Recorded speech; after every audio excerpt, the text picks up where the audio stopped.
like stocking up at Specs and cheering on the Cowboys.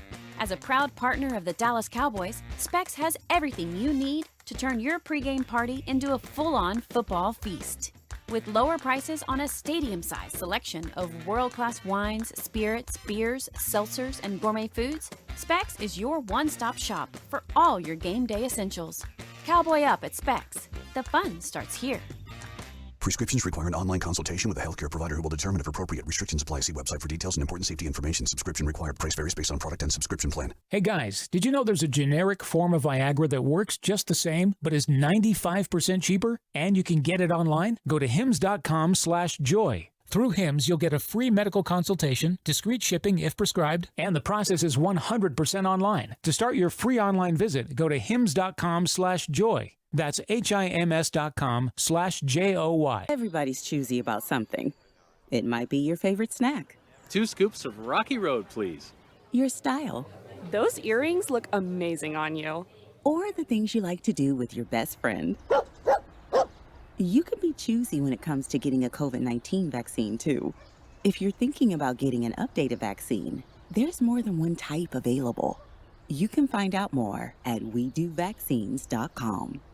This message was brought to you by Novavax. Do you find yourself stuck in a timeshare? Get the real facts about the timeshare industry and your options for cancellation.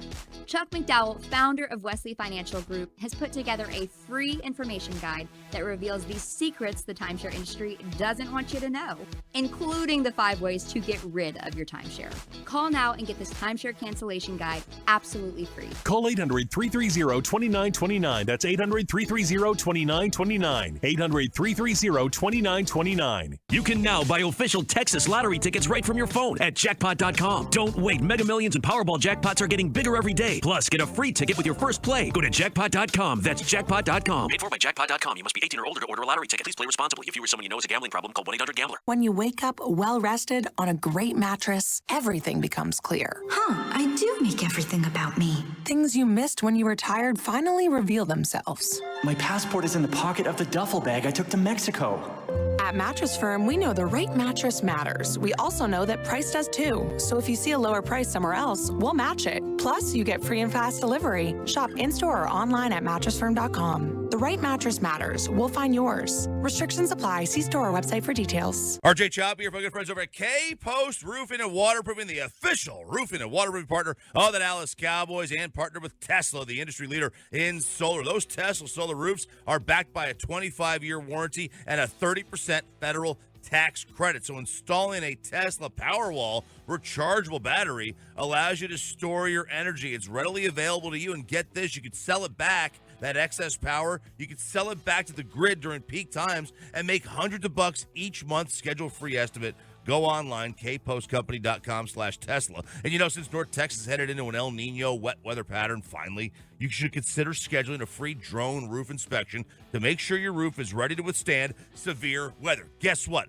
I found a leak. I got a leaky roof now. I had to get K-Post to come on out. Thankfully, they were able to fix the roof. kpostcompany.com, kpostcompany.com, or 972-382-5515. Tell them RJ Choppy for the fan sent you. This holiday season, Hoodoo is here to make your celebrations even brighter. Hoodoo is offering an exclusive 15% discount on every project you award from now until the new year. Need your house cleaned? Hoodoo it. Need your gifts wrapped? Hoodoo it. Need that house project finally completed? Hoodoo it. Visit heyhoodoo.com or download the Hoodoo app, then use checkout code GIVETHANKS to claim your 15% discount. That's checkout code GIVETHANKS. Make your holiday to-do list shorter with a little help from Hoodoo. This Odyssey Sports broadcast is presented by Health Markets. Shop for health insurance your way. Your turn it on, leave it on. Home of America's team is 105.3 The Fan. Cholo, baby. KRLD FM and HD1, Dallas Fort Worth. Always live on the free Odyssey app.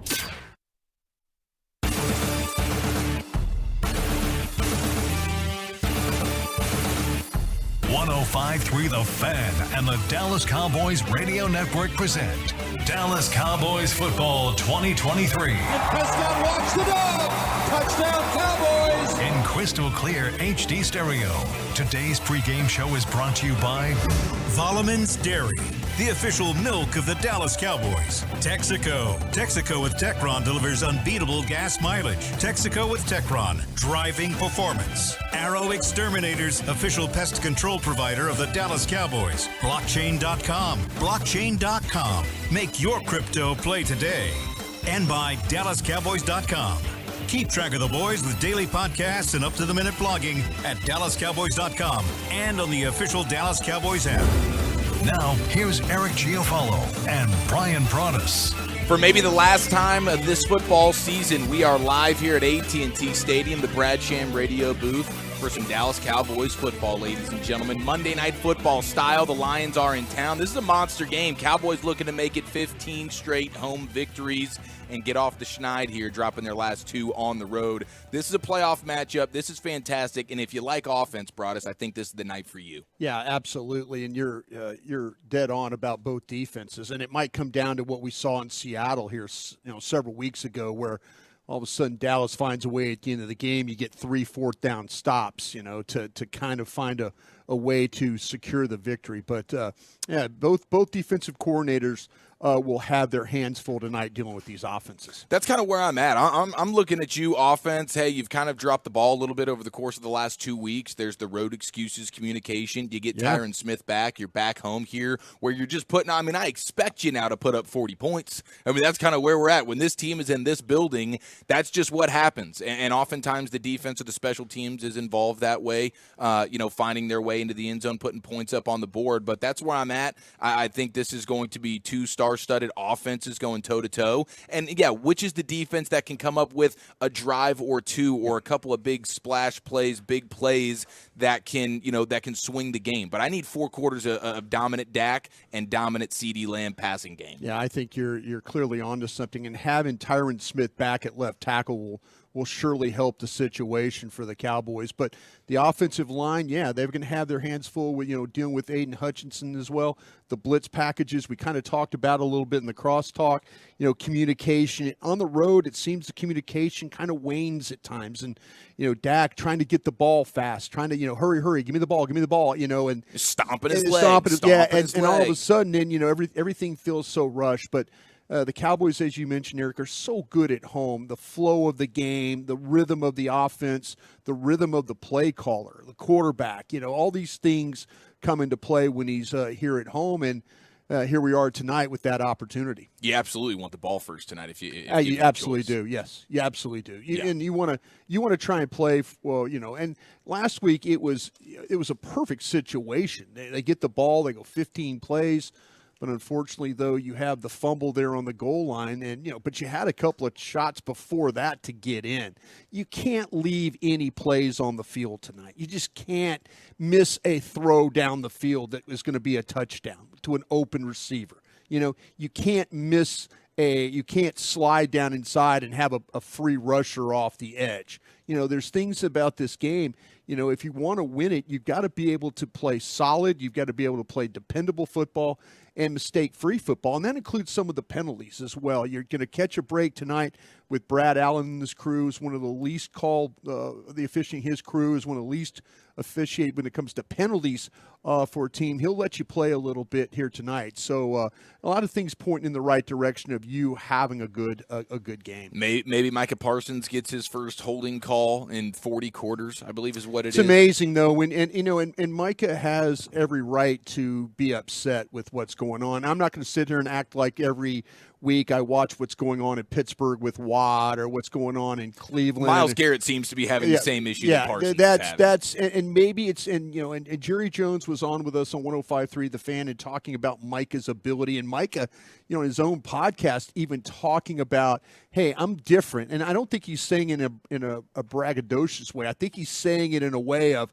like, I'm consistently, if you check the metrics, I'm consistently one of the fastest defensive linemen off the ball. Right. And I put blockers in poor blocking positions, almost like I'd say rodeo bulldogging moves, hooking around the neck, around the waist. You think you're in Las Vegas at the national finals watching a guy's bulldog, for a silver, for a gold buckle.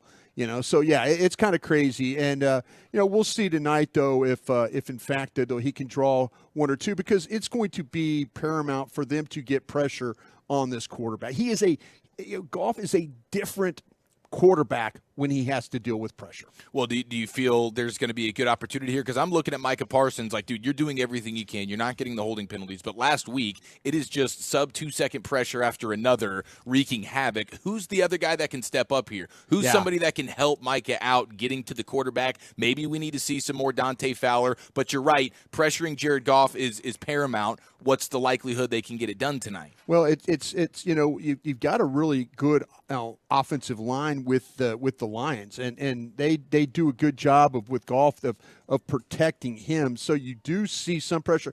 Penny Sewell, the right tackle, young guy, man. He came in this league, he was 20 years old. He's in his third year in the league now. He's 23 years old. Same draft as Micah. Yeah, it's crazy how he is. You talk about a plug and play guy, but he's had a little problems because he's so outside dominant. He's so kick. And, so he's just like a machine with the way that he plays wide. So all of a sudden you got a guy like Tank who kind of understands how to break blockers down. Outside rush, inside rush, outside rush. So Tank is going to work on Penny Sewell. Where Penny Sewell has had some problems has been some of the inside rush because of how dominant he plays to the edge. So anything to attack him on the inside with some power, I think can maybe get you, maybe steal one from him. On the other side of that, though, Taylor Decker, he's banged up a little bit with a groin injury. He's dealing with a little bit of lack of power, too, on that side. Him, Noah Jackson. I think the left side of the Detroit offensive line is the one that you need to attack. And so, to me, I've seen tape where Decker, he's really tall, and he plays tall.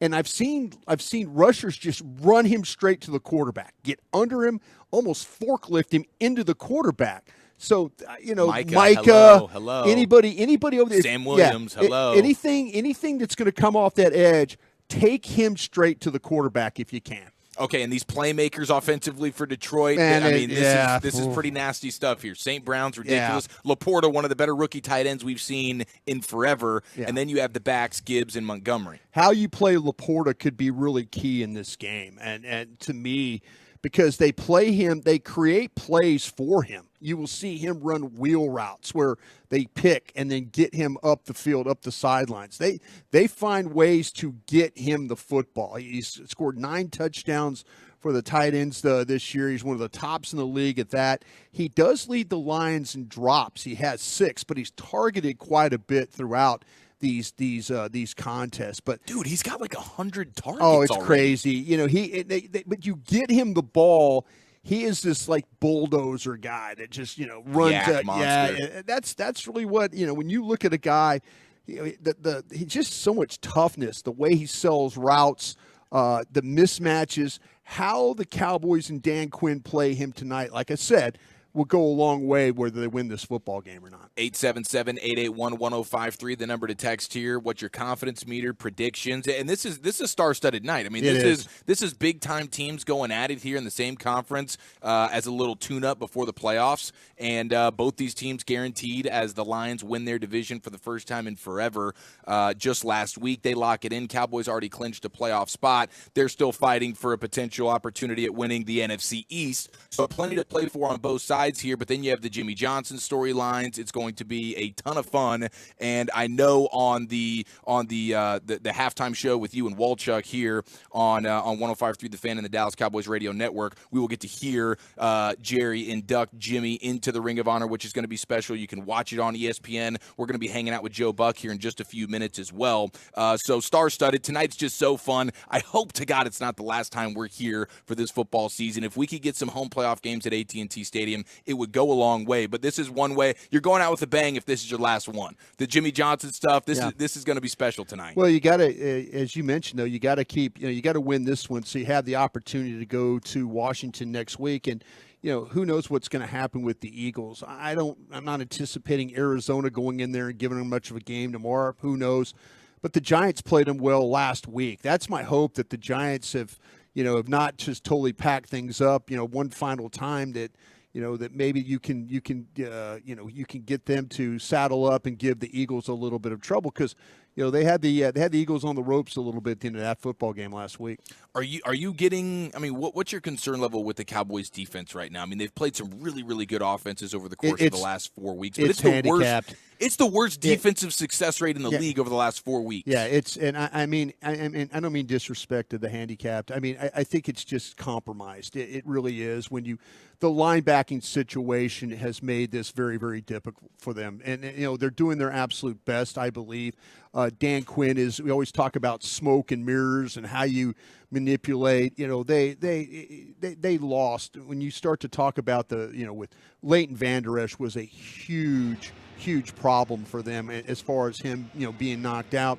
Clark hasn't developed like we much thought. Last year, he came off the back injury.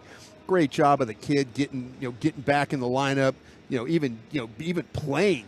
But, it's been a struggle for him. And now what's Dan had to do? Dan's had to play a lot of dime package defense. He's had to use Kearse. He's had to use Bell. Who when we were in Oxnard, California, if we were doing our show on 105.3 The Fan and all of a sudden you said, Brian, they're going to play Marquise Bell at linebacker the majority of the season. And I would go, what? What are they going to do? No, that's not going to happen. Yeah. But what have we seen? They've had to play Marquise Bell the majority of the season. You saw the physicality with Donovan Wilson. He's having to play down in the box. So, yeah, I think this is a defense that's really struggling right now. Not so much with identity or anything like that. I think they're struggling just having enough bodies to play at the right position. They are doing their best to plug as many holes as they can with players that are probably a little worn out and tired from having to deal with 318-pound linemen blocking on them all day. What do you expect to see from Dak tonight? Well, Dak at home is usually pretty good, and Dak's done a really nice job of protecting the football. And Dak, last week was a little bit of a troubling thing for me because of where maybe pulling the ball down a couple of different times in this game. When Dak is confident and Dak is throwing the ball well, he's hard to stop. It's just repetitive, one play after another, chunk play.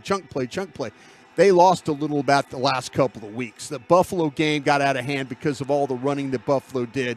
But last week, like you say, they started off very early in that game. Towards the end, they found some things. Need to create more opportunities for Dak with the receivers, especially with what they're dealing with on the outside of this Detroit secondary. So that's where you attack Detroit tonight. I think so, yeah. It's Cameron Sutton, the number one, the corner here. I absolutely would go after him in this game.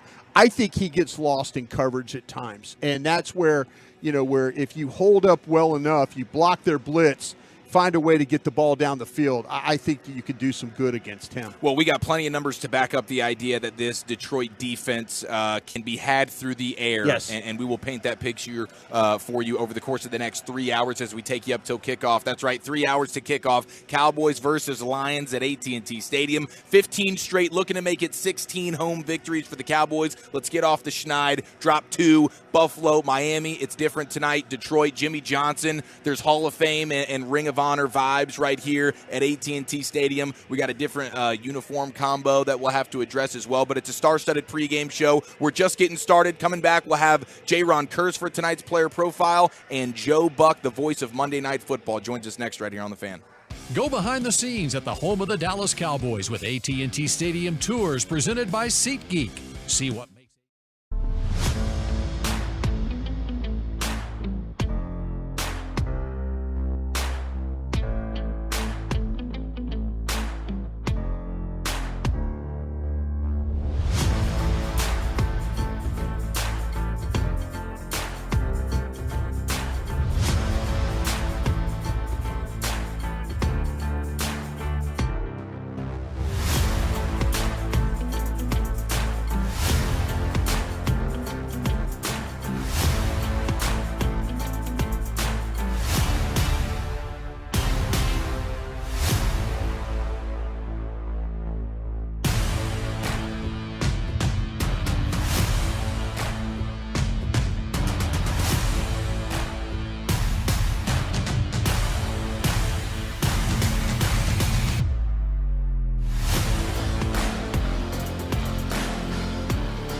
Take the next step toward your financial future.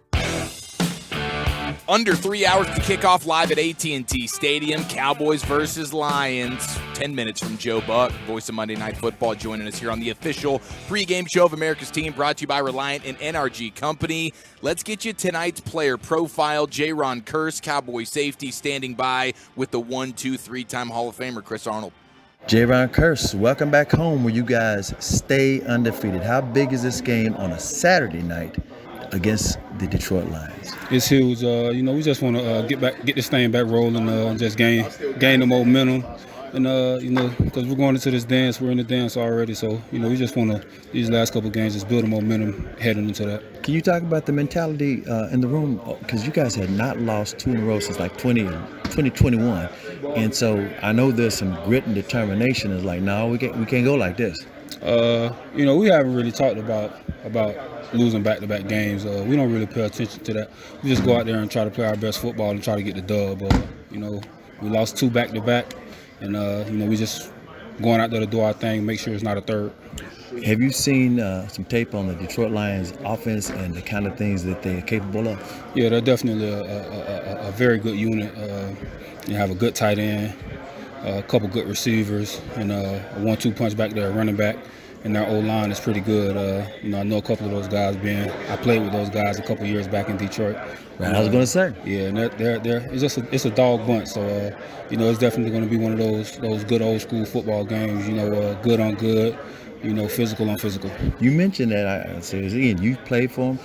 You got to give them the little props right now. First time they won the division since Barry Sanders 30 years ago, man. I know that city's got to be excited. Yeah, I know it definitely is, man. It wasn't much excitement when I was there. It was COVID, and then we didn't really win much. But I know those guys that's been there for a while are just excited to actually get things going for the city and themselves.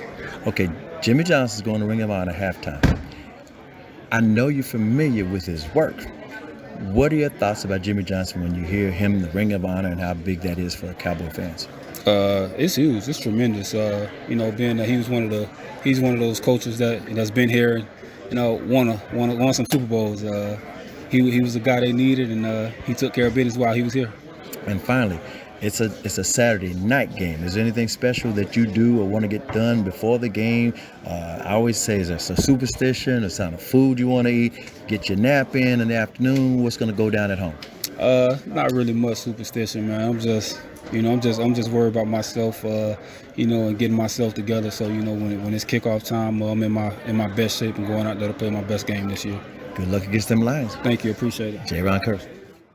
Thank you, Jayron. Thank you, Chris Arnold. That's brought to you by Papa John's. It's big, it's good, and it's only for Cowboys fans. The Cowboys special from Papa John's, a large one-topping pizza for only $9.99. Order today. Better ingredients, better pizza. Papa John's, the official pizza of the Dallas Cowboys. And Broaddus, Jayron Kearse has been a favorite of mine since he joined the team. I think he's had a bit of a down year. A lot of these safeties have, Donovan Wilson included. Yeah. And, when you factor that in with the linebackers, just the middle of that defense, you can go all the way into Hankins as well. The spine of your defense is not something you can trust. And when you consider a Detroit Lions offensive attack, which is super multi-dimensional, but one of the things they like to live on is that play action where they're top 5 in the league, and the Cowboys defensively are 25th. Miami crushed them with it last week. When you don't trust your backers, your safeties, those play action digs over the middle of the field, that's one of my concerns for tonight. Yeah, and you're absolutely right. I think this group in the secondary has been banged up, especially at the safety spot. Wilson missed time during camp. Kearse was banged up. He kind of playing through some things right now. They haven't been nearly as productive as we've seen last year. And there's been a couple of games this year. I think Hooker's playing better right now. It'd be nice to see Kearse get a little bit healthier in the situation, but him having to play down in that box, I don't think has done him any favors. I think it's taken some toll on him to have to deal with that. But the play action stuff. The one thing that you can look at, and the Lions are really good at this, is when they get under center. They're going to run the football. That's something that's big for them. They'll hit you with 12 personnel and say, we're coming at you. All of a sudden, you see Goff get under center. That's to give those running backs the opportunity. They want to carry the ball back to those running backs and let them have that ability to make that cut or to press the hole or to get the ball to the outside. They're going to run it to the strong side of their formation, whatever that is. So anything under center, you're likely going to get a run. And that's one of those things when you start to talk about the Cowboys safeties. Don't get blocked up. Don't get caught on blocks. Make sure you get up the field as quickly as you can, though. Make these backs have to kind of start, stop, and then see if you can rally to get tackles. 6 minutes to Joe Buck here on the official pregame show. The Dallas Cowboys getting you set for Cowboys-Lions, 877-881-1053. We got a lot of confidence here. The 8-3-0 sitting at a 9 out of 10, and it's just because they're at home. Cowboys at home being desperate for a win to get right, and maybe you deal with the Lions feeling, hey, maybe the hay's in the barn a little bit because you just won the division last week. That's important, for them to get that division. And, that game against Minnesota, it took a lot out of them too. But, the game against the Dolphins took a lot out of you as well, trying to find a way to win that. You just couldn't finish them off like you needed to. So this game is really, it's huge for both teams. I mean, the team that walks out of here with the loss is, you're in the playoffs, but you're going to have to think about this was one at home. Hey, we should have had this one. We gave it up at home, and we played so well at home, and then all of a sudden now for sure you're probably going to be the 5th seed, and you're not going to get any more home games. You need to find a way to win tonight so you can keep playing for that opportunity to maybe be the 2nd seed here. Because if you don't, likely you send a message to Detroit. What if all of a sudden you got Seattle or the Rams get hot, and then they go and find a way to win a first-round game? Well, that's going to say you win. That might send you to Detroit to have to deal. I would try and send a message to Detroit tonight. Like, okay, if you're going to try and do this to us or that, no, think about it in another way. The team that wins tonight might see the same team again in the playoffs. And we all talk about San Francisco as a team that creates a lot of doubt among our fans. Yeah. Don't let Detroit become San Francisco and become one of those teams where you create doubt. Yeah, I think a lot of people will begin to hit the panic button if the Cowboys are unable to win it out, win tonight. And I do think this is going to be a fun matchup. And I do think the offenses are going to just explode in a huge way. I'm not confident really in either defense, big picture for the game, but I do expect the Cowboys to make it just a couple of more plays. Maybe it's Deron Bland coming up with a big interception. Micah Parsons, of course, with a huge play. So those are the things that I'm looking for the Cowboys defensively tonight. But it is a huge game for them. There's no question about it. You have in the 626 in Louisiana, rib tips and gumbo. There you go. Very nice. That's on the menu. I have never used rib tips in my gumbo before, but I like the creativity there for sure. Well, and you got creative yesterday. You were doing some Jamaican meat pies is what I mean. Yeah, it was like a Jamaican hot pocket. Dude. It was a lot of fun. It really was. I just Lucius brought it up. Lucius Alexander, who we work with on the G-Bag Nation, one of our great teammates, and he mentioned about the Jamaican meat pie sandwiches. So I had to give it a try, man, and it was a lot of fun to make. It really, really was. Sounded like beef pie, beef patties. Beef pie. They're called beef patties, is what they're called. Well, they look delightful. There's no question about that. Yeah. How much you got personally with with old Dan Campbell? Danny and I. It's funny. I was with Dan. I know Dan. It's because of his ties here in Texas with Texas A&M and him being from Glen Rose. The interaction with him was always really positive. He was one of those guys, super tough guy. Super, when you start talking about, guys that were trying to always be, at their absolute best and work hard and, play hard. And Danny's a pro's pro. There's just no question about he was a pro's pro in the way that he operates. And it's not surprising. I kind of thought Danny, if he was a coach, would be like a position coach type thing. But, he got some interim opportunities with the Dolphins, and then that kind of gave him a lot of confidence going in to being now what he is, the type of head coach. They started off terrible last year, finished great. and they had an incredible year this year, as we all know. Yeah, he's special, super likable. We all got a chance to see him and sort of get to know him a little bit during Hard Knocks last year. Yeah. And it was like, okay, this dude's pretty special, and he'll, of course, be on the sideline for those Lions tonight. But it is your official pregame show of the Dallas Cowboys, getting you set for Cowboys and Lions, and now it's time to welcome in the voice of Monday Night Football. 2nd and goal. Pressure off the edge. Pollard picks it up. This one for the touchdown, Brandon Cooks. Prescott backpedaling, got it to number 3. Joe Buck, ladies and gentlemen. Joe, welcome into the pregame party, sir. How are you? Man, that was a good call. I forgot about that one. It's so funny. We were like, hey, what highlight we got? And our producer just told us, hey, don't worry about it. Just know it's a damn good call. And I was like, well, I'd expect nothing less. We, Troy and I are standing here in the booth that we used to call, like, our home away from home. And it's good to be back in Arlington. It's good to be back in Texas. And I can't wait for this game and really the whole night with the Jimmy thing at half. I think it's just going to be a fun evening. Well, Joe, before we get started, though, the only thing I miss about the Rangers winning the championship was you calling the final out. I would have given anything for us to win the World Series here in Texas, and then you to have the final call, because I know it would have been legendary.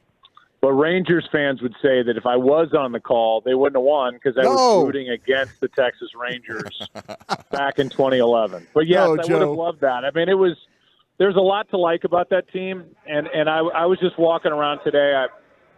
This is a tangent, but walking around today, we stayed at the hotel here by the stadium last night, and just that entire complex. I mean, what's going on here in this area? I'm looking at one stadium where I did a bunch of games and postseason games, looking at another baseball stadium where I did the pandemic World Series between the Rays and the Dodgers, and then you've got AT&T Stadium in the distance and the hotels in Texas or Dallas Live or whatever they call it. It's unbelievable. And when you get to come here as an announcer and as an out-of-towner, it's just nice. Things are easy. People are nice. And it's always been that way for me in Dallas, the whole you're rooting against the Rangers thing notwithstanding. Yeah. Well, good news, Joe. The bullseye is off of you now, and it's a dead heat for John Smoltz. We were kicking Smoltzy's rear end all throughout that World Series. Well, he deserves it. He's in the Hall of Fame. He doesn't care, and let him have it, and tell him I said so. Hey, man, you got it. Voice of Monday Night Football, Joe Buck, with us here on the Cowboys pregame show. Now, I mean, since we're talking about beautiful sports places, and we got one certainly here in Arlington, what when you think about the ballparks throughout your time, what's your favorite? Baseball, my answer was always Old Yankee Stadium, just because of the history. And, my criteria is a little bit different. I mean, you want atmosphere. Green Bay is a great atmosphere. Yeah. This one is phenomenal. I mean, I don't even have to. The vantage point from where we sit is low, but it's still high enough where I can see the far sideline pretty well. I've got good vantage point there, and mainly I rank them on, do they have a bathroom inside the broadcast booth? And if they do, then they've got a shot at being my favorite. So it's good to be back here, and because I work with Troy, we get a big tray of sushi before the game. So, I mean, there's a lot of the little things that in my pampered life make things a lot better for me. Well, you deserve every bit of sushi that you get, Joe. You really, really okay, do. Okay, thanks. As you get ready for this football game, and you guys called a big one, in Santa Clara the other night, though, and you just bounced here to another one, though. As you were prepping for this one, it seemed like there were two teams that are pretty even when you look at offensively. Maybe Detroit running the football a little bit better than but where do you think this game could hinge for both teams tonight?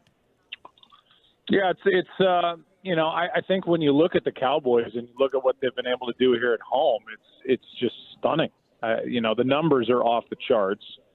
Whether they want to fight it or not, this team feels like a fast-paced, up-tempo team that does thrive more on artificial turf with perfect conditions inside a dome, and that's what we've got. So I think here at home, they're such a handful. And it's why if you're a Cowboy fan, you go, how did they get in this position, especially with the way they played up in Buffalo, to where they're on the outside looking in for home games in the upcoming playoffs. I mean, I think they'll be able to spread the ball around. I think they'll be able to take advantage of the secondary of the Lions. The Lions are still looking for more of a pass rush opposite Aiden Hutchinson. And, they haven't been able to find that. They still don't have it. They thought they might activate James Houston this week. He's not ready. So I think that the offensive line will handle them. And I think for Detroit, running the ball, it's not that exciting, but it is the number 3 rush team in the league. And Dallas a couple of weeks ago got shredded by the Bills and James Cook. And Goff can make some plays, but if I'm Detroit coming in, I'm looking to run the ball and try to keep Micah Parsons off my quarterback as best I can. Joe Buck with us here on The Fan. You get a chance to chat with these coaches, these quarterbacks coming into these games. What is it like being around a guy like Dan Campbell? We were just chatting about him before you joined us. I mean, he is about as authentic a guy, and really Mike is too. Mike, we've done a million McCarthy games dating back to the Packer days. We were saying as a group when both hung up on our conference calls that they're both really forthright with what they give us information-wise. And Dan is as authentic a guy as you're going to find. And he's now one of those head coaches that, is a chameleon and changes and tries to be what he thinks the team needs him to be in different situations. It's like Tony Dungy was Tony Dungy. Kind of a quiet guy, but commanded respect. And Bill Cowher was Bill Cowher. And if he had to throw a chair, he'd throw a chair. And I think Dan Campbell is a love-him-up player's coach, but a guy who demands and gets respect. So he's fun to talk to. He's very open and honest. As you know, he grew up a Cowboys fan, so I'm sure we get a little bit of a head start because I'm on the call with Troy Aikman. But, all things considered, I think we come in to this game with as much information about what these two teams are trying to do tonight as we have all year. Joe, tonight we get Jimmy Johnson inducted into the Ring of Honor. For a lot of Cowboy fans, this has been a long time coming. Just your thoughts about Jimmy and what he's meant as a coach and as a broadcaster, all those things that I know that you know very well about him.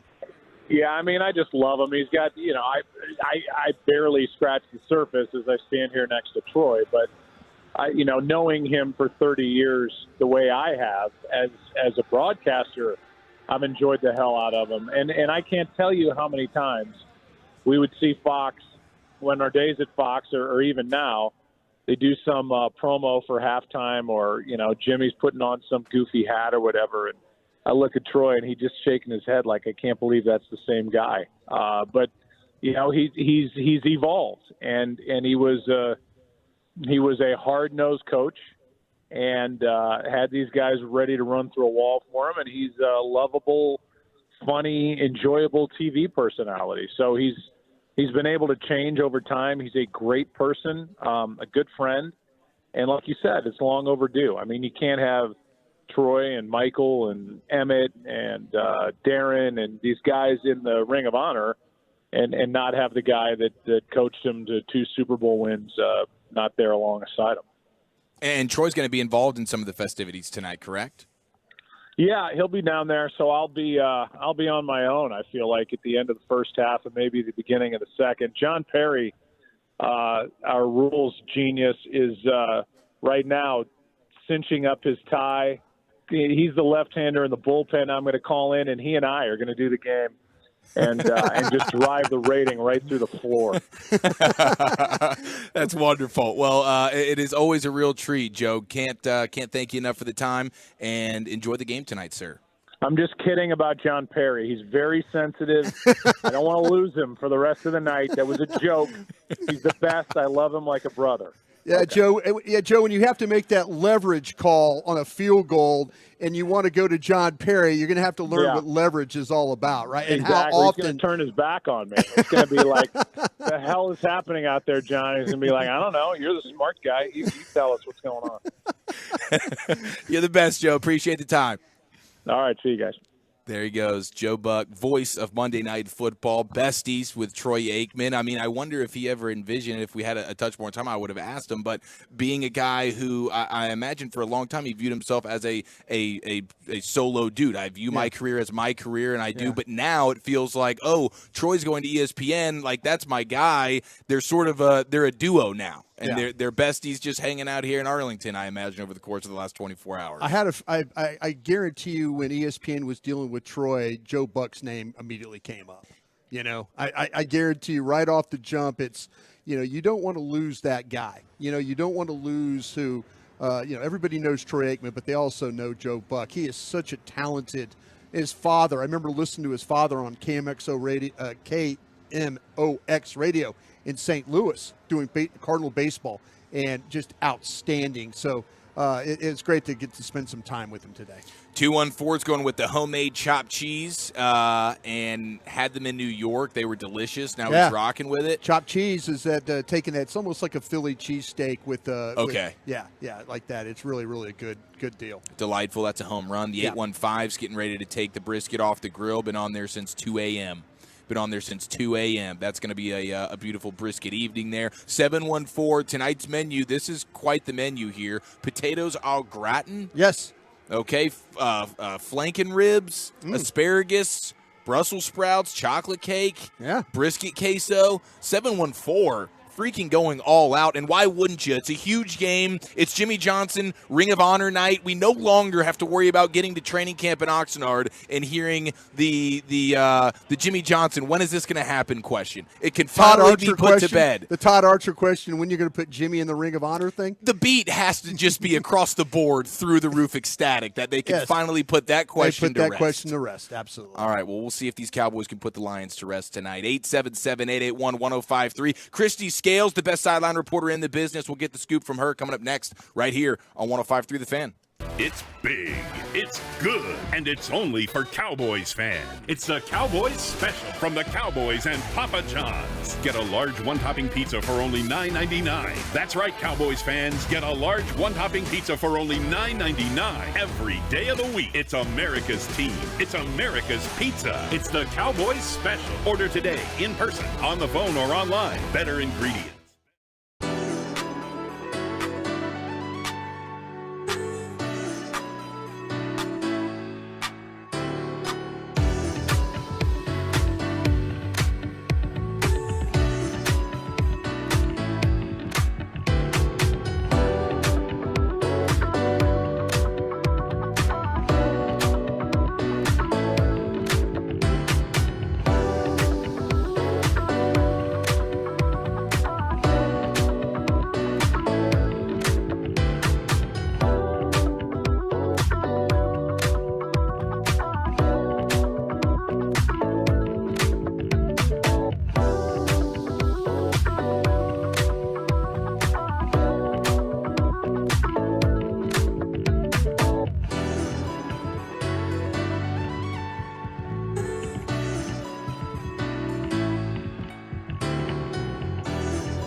nhmuseum.org.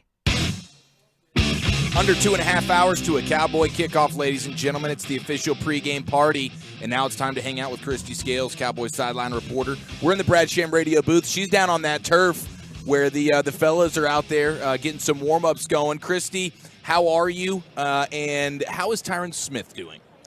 Yeah, that's the most important thing is early pregame warm-ups went very well. He was out just as he always is for all the games. The first of the Cowboys players out for early stretching, followed closely by Zach Martin. So they've finished their part, and it went very well for Tyron. And talking with staff members, not on any kind of pitch count or anything, but it's something where they're going to listen to him, and he's going to listen to his body, and he's going to stay in constant communication on the sideline between series with the athletic trainers and with the coaches. And so no pitch count, but the plan is that Tyron Smith will start at left tackle tonight. Christy, I know you do such a great job of visiting with folks before the game and getting some really good nuggets. I'm interested in the plan for Deuce Vaughn because I'm a little bit worried about blitzing Detroit linebackers.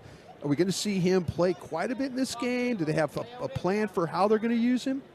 Yeah, I think that the first thought is, they'll have some specialty packages for him, and it's not that. No, he is the backup to Tony Pollard tonight because of Rico Dowdle with the ankle injury. The thing is, though, Rico had been playing on a sore ankle the previous 2 to 3 weeks, so that meant that he was not practicing as much during the week. So the good news is that Deuce Vaughn was getting a lot of work in practice and not just scout team, right? Usually he's been, with being inactive so much, he's been mainly scout team this year. Of course, Deuce did play in the first 6 games of the regular season. He's played in 6 games, the first 5 of the regular season, and then again Game 9 versus the New York Giants. He's been inactive 9 of the last 10 games. So in total, with the 6 games he's played, he's only had 53 total snaps on offense, and most of that was honestly in some garbage time and some of those blowout wins. So this will be his most extensive time. But yes, can he pick up and the blitzes the same way that Tony Pollard and Rico Dowdle have done during the year? Well, we don't really know yet. We haven't had to see that, but it's not going to be a specialty package thing. He's going to be out there getting many of the reps that Rico would get. All right, good to know. Christy Scales with us here on The Fan. What do we think the plan of attack is defensively? I mean, this Lions offense is no joke. Oh, they're just so balanced. I was actually talking with Linda Wells, the Cowboys tight ends coach, who had gone and worked out Sam Laporta, who was drafted in the second round out of Iowa earlier in the round. Then the Cowboys, got Luke Schoonmaker, and he just loved him so much in the workout and said he's just a football dude all the way and just plays with an edge and a fire. I said, it sounds kind of like Jake Ferguson. He says, yeah, a lot like Jake, and just kind of that attitude and the way he's aggressive on the field after making the catch, and was saying that with Iowa, it's kind of hard sometimes to evaluate the tight ends coming out of Iowa because they may not have the same kind of, firepower, the quarterback, and quite the same thing as some of these offenses, the way they use their tight end, but they really like Laporta coming out. I think the main thing for the Cowboys, and they played so well against Miami last week until that final series in the fourth quarter when it really mattered, but you look over the past few games and the big difference is not getting the takeaways. And people talk about the difference between home and away. Well, what was happening early in the season, and then even against Philadelphia at home, the Cowboys' defense has been so much better at the takeaways. And so overall for the year, they're 8-0 when winning the turnover battle, 7-0 at home. They're plus 10, and with the points off of the turnover ratio, they're at a plus 41. The losses, the 5 losses that they've had, they're -7 in the turnover ratio and -17 points when it comes to the points off the turnover. So to me, that's been the biggest difference these past few weeks. And if they can just get that back I think, and see if you guys agree with me on this, that's part of the swagger too, isn't it, as well, and getting the crowd involved. And so I think a lot of it had to do with the takeaways early in the season, against more inexperienced quarterbacks and, frankly, offensive lines that were pretty decimated or not as talented and able to get more pressure. And that's going to be difficult today because this is an experienced offensive line. They've had a few moving parts, but for the most part, this unit of 5 has played together most of the season. And so that's reflected not only in the way that they're able to protect Jared Goff, but how well they run the ball, right? And so and they're 24 rushing touchdowns and averaging almost 6 yards per play, but just so effective of 4.74 yards per rush, which is 5th best in the NFL. So I think that's going to be the main thing tonight is can you get them into longer down and distance? Can you pin your ears back, get some pressure? Because you were talking earlier, Eric and Brian, about if you can get a hit on Goff, he'll put the ball up there. And so this may be the game where they finally come back and get the takeaways like we saw earlier in the season. Scoop, you've been this year's been a lot of halftime ceremonies. Got another one. You've been the master of ceremonies at several of them. What's the plan for Jimmy Johnson? Do you have an idea how that's going to work at half today? Yeah, this is going to be so special because there are 12 Ring of Honor members that are going to be in attendance today, and 5 of them actually played for Jimmy, that team of the 90s. So the triplets, of course, Troy, Michael, and Emmett are here. Charles Haley and Darren Woodson will be here. The other Ring of Honor members in attendance are Bob Lilly, Mel Renfro, Roger Staubach, Tony Dorsett, Randy White, Drew Pearson, DeMarcus Ware. But as cool as that is to have all those guys standing on the field when Jimmy's inducted, is there are so many players and coaches here from the 92 and 93 Super Bowl seasons. They are going to be forming 2 rows. And so when the Ring of Honor members walk out, they'll be walking past all of those players and coaches. So many of them are here from that 92 and 93 season. That's going to be really special. I mean, they have a party going on pregame, a couple hundred people. Now, that would include the guests, of course, of many of those players and coaches. But there is a lot going on behind the scenes here and up in the suites and down here, the club right behind the Cowboys bench. This is the happening spot because this is where most of those players and coaches are going to be. And then right before halftime, they'll all be down there getting ready to line up for the ceremony. Beautiful. Always appreciate the info and the time, Christy. Tonight's going to be a heck of a lot of fun. We'll catch up with you next hour. Sounds good. Thank you, Eric. Thank you, Brian. There she goes, Cowboys sideline reporter Christy Scales, always bringing us the scoop. Tonight's game between the Detroit Lions and the Dallas Cowboys at AT&T Stadium is brought to you by AT&T, the official 5G innovation partner of the Dallas Cowboys. Still to come on the official pregame show, we go inside the star with Bobby Belt. Babe Laufenberg sits down with us here in the Brad Sham radio booth. But coming up next, behind enemy lines with the voice of the Lions, Dan Miller, all next right here on The Fan.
Turkey, Jack Link's Feed Your Wild Side. Volleman's Dairy, the official milk of the Dallas Cowboys. Texaco. Texaco with Techron delivers unbeatable gas mileage. Texaco with Techron, driving performance. And by Papa John's, the official pizza of the Dallas Cowboys. Papa John's, better ingredients, better pizza. Mullins takes the shotgun snap. He's back. Mullins looking. Pressure comes. Stepping up. Looking. Throwing deep downfield. It is picked up by the Lions. Intercepted. Coming back the other way. Ifeatu Melifonwu. This is going to be over. Lions are going to win it. Lions are bringing the NFC North title back to Detroit. The fourth interception of the day delivers for the Detroit Lions. Oh, baby, what a play. It's time to go behind enemy lines here on the official pregame show of America's team. Just over 2 hours to kick off Cowboys-Lions. And sitting down with us now in the Brad Sham radio booth is Lions play-by-play voice Dan Miller. Dan, welcome back to town 2 years in a row at AT&T Stadium. No, it's great to be here. It's always fun coming here. And, you know, with great time last night. We were just talking about it. Always enjoy the city. And just being here is special. You know, I talked about it with Dan Campbell this week, who obviously grew up in Texas. And I said, you know what? I mean, I grew up in D.C., so I grew up not liking anybody here. Sure. But it's look, when you see the stars in the helmet, you either love them or you want to beat them. And it's just one of the storied franchises in this league, so it's always special. How fun was that call for you last week? Was it just because you were talking about the previous season, you guys finished so well at the end, and then but to bring a division title back to Detroit after so many years. 30 years. Yeah, it was. Man, we could do an hour on this, but it was the call felt amazing. It was a great call. It was thank you. Yeah. It was I appreciated it. It was man, it started to feel like it was slipping away there. They're at the plus 30-yard line, and it's 58 seconds to go. They got a lot of time, and so I think there was relief. I think there was excitement. But more than anything, I think you're just excited for the fans that have endured so much, man, and had high hopes and had those hopes dashed and just been disappointed so many times and taken so many gut punches that finally, this step is taken, this box is checked. And it's not where you ultimately want to be, but you can't get where you want to be unless you make that a reality, and they did that. This just appears to be so much stability now in the Lions organization. It starts at the top. It's gone through the coaches, the players you guys have selected, and all that. It seems like there was for so many years. It just wasn't a connect there. Well, we've seen some things, right? And yeah. I mean, look, Sheila Hamp, the owner, has brought stability from the top down, and she had a vision for how she wanted to do it. And before she hired Dan Campbell or before she hired Brad Holmes, she had an idea of what she wanted this organization to look like. And it was a deep dive done by her after she had gotten rid of the previous regime to find out there were a lot of problems in that organization. It was fractured. There were a lot of people that weren't happy, that didn't feel valued. And she went about correcting that before she hired anybody. And it was, I just think it was important. She could go out and just hire a GM and hire a coach, people to say, good job. But it really was just her setting a course for the organization and then hiring people with those same values that were going to come in and live them every day. And she's done that. And Dan Campbell has been fantastic, and Brad Holmes has been fantastic. And the coaching staff that he's put together, the development we're seeing of players is something we haven't seen in a long time. We'd have guys that wouldn't even get second contracts. And it just, guys would come in, high hopes. They don't know how to play when they get here. You've got to teach them what the NFL is, and this staff does that. Voice of the Lions, Dan Miller, with us here on The Fan. You guys were here last year. How different is this Lions team compared to the one that was here, I guess, a year and a half-ish ago? Yeah, I think more accomplished offensively. They're just in a better place. Their running game is better than we've seen it since Barry Sanders was here, and it's not close because it wasn't good for a long time. And so I think they're more balanced offensively. That offensive line is together now and healthy, which is big. It's the face of the team. It's really what makes this team go.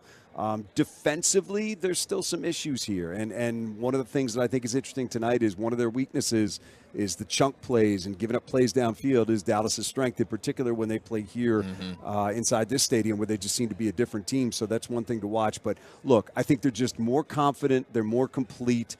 They're not a finished product by any means, but I think they feel like they can go on the field and compete with anybody. And I think last year when they were here, close game, fourth quarter, they got a goal-to-go situation to take the lead, and they fumble it. They were figuring out who they were. I think they have a better idea now. Yeah, Ben Johnson has done an incredible job. You mentioned the offense. I know Aaron Glenn is what he's done on defense, the blitzing, the play. Brian Branch is a Nick. Boy, he looks like just an outstanding player. But looking at what they've done offensively, though, Ben Johnson, he attacks you a lot of different ways. And they've given him weapons. They've given him, and not to take anything away from Ben because he's had to figure out how to use him, and he's done a great job of that. And I think he's made Jared Goff comfortable to the point where Goff will take whatever you give him. You want to take Amon-Ra away, fine. He's got other places that he can go with the football. And I think it starts with that offensive line where they have invested a lot of assets, in terms of draft picks and money and redoing Taylor Decker, redoing Frank Ragnow. They'll be redoing Penei Sewell soon. Got a decision to make on what they're going to do with the rest of that line going forward. Jonah Jackson's going to be a free agent, so it's tough to pay all these guys, but it is the face of this team. When they walk on the field, it's those 5 guys that lead the way, and they give everybody else confidence. So Ben has done a great job. He has maximized everybody he's got, and it really is. They put a lot on him, right? Because they've given him more assets than they have on the other side of the ball. And Dan Campbell talks about it all the time. You'll get into a close game, and the defense will give up 37 points, and they'll say, "Well, my offense should have scored 42." So there's huge expectations, and he's met them. Well, congratulations on you selecting Sam Laporta. I know you had a big hand in that one. I know you were banging the table up there, and telling him, "Hey, you guys got to look at this tight end from Iowa." I'm telling you, he could be special. He is special. He's special, man. From day one, just walked into the building and looked comfortable, and just has taken off and is. The one thing that you kind of saw, and we're Big Ten country, so we were familiar with him, was just his ability to run after the catch. Right. And that's one thing that he's just terrific at. He's just great hands, and then once he gets it, he can shake, he can run over you. He's just a really outstanding player already, I think, moving up in the ranks of tight ends in this league.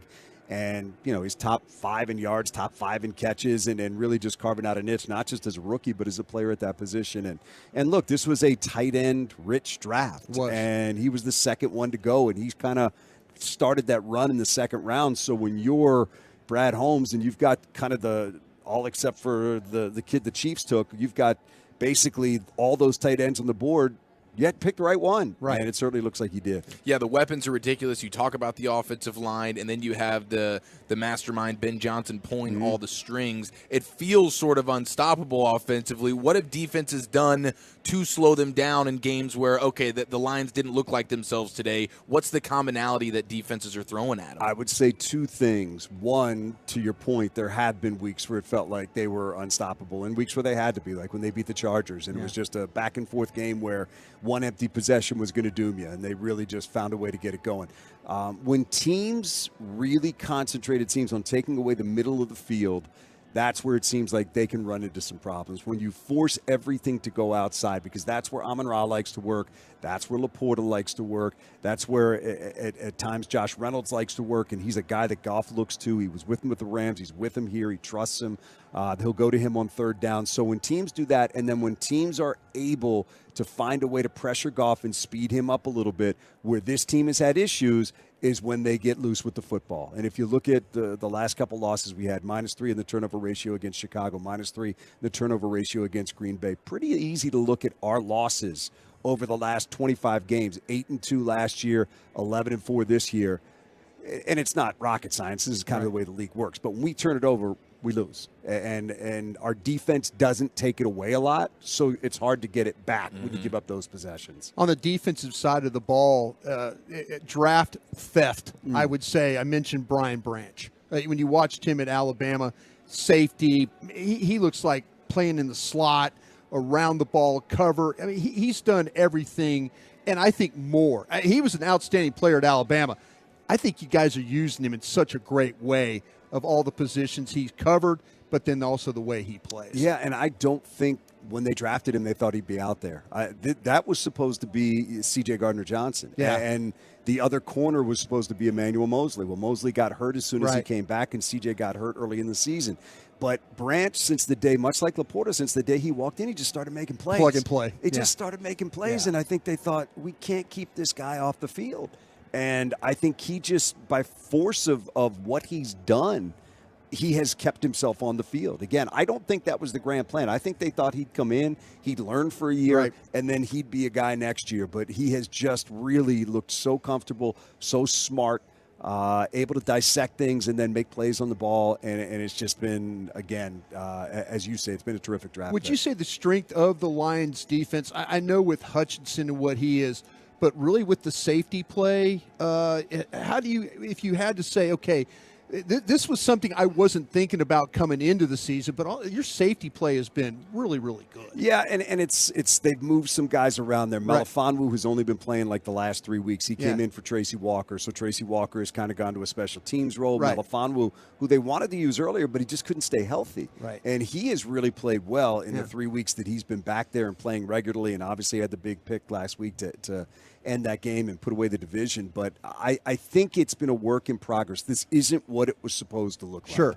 It was supposed to be Mosley at the other corner. Sutton has been everything I think they hoped he'd be. And then it was supposed to be C.J. Gardner-Johnson, as a guy with ball skills playing the bulk of the time. He hasn't been there since early in the season when he got hurt. So it's been good, but it's also been kind of patchwork. They're searching for a cornerback too right now. They just are having a hard time finding it on the roster. But look, Kirby Joseph, ball skills. He'll go out there. You throw it up, he's going to find it somewhere. So he is a really talented young player. Still learning, still figuring things out. He's played, 30 games in the NFL or whatever it is. And Melifonwu, same thing. I mean, you're talking about a guy who, for the most part, has played 4 or 5 games where he's had a lot of snaps. Voice of the Lions, Dan Miller with us here on The Fan. I mean, we're expecting it's just a super high-scoring affair tonight, just a fireworks show. Are you here for this? Every time I think I know, I don't know. No, it's such as football, man. It feels like that's if this is going to be a tight game at the end, and we were talking about the same thing, it feels like 42-40, something like that. It just feels like these two teams can get it up and down the field. It feels like one of those games where if you have an empty possession or turn it over and give one up, you could find yourself 2 scores down and things get difficult. So I think stops are going to be at a premium. I think, look, we're interested to see how the Lions come out here and play. That was a big emotional win last week. And then the coach comes back and tells you, man, we got to lock in because there's so much that we can still get. We can get that second seed. We can get some help. Maybe somebody beats San Francisco, maybe the Rams in Week 18, and you can get that number 1 seed. But it's incumbent upon you winning twice, and this will not be easy. Look, we know Cowboys have lost 2 in a row. We know what they do when they play here. We know what their strengths are. And as I said, I think in some ways their strengths don't necessarily match up great with where the Lions are weak. So it's going to be interesting. But if you play it out and you say, all right, how's this going to go? I agree with you. With these 2 offenses and their ability to move it up and down the field, you could see that this could be just one of those games that's just fireworks all over the place. Yeah, and the propensity for a guy like Dan Campbell loves to go for it on 4th down. I mean, I've been pretty impressed with his willingness, like his aggressiveness on, hey, let's go, man, we're going for it. Have you been surprised by that a little bit? No, because we kind of saw it. We saw it born. Last year we had an early season game in Minnesota.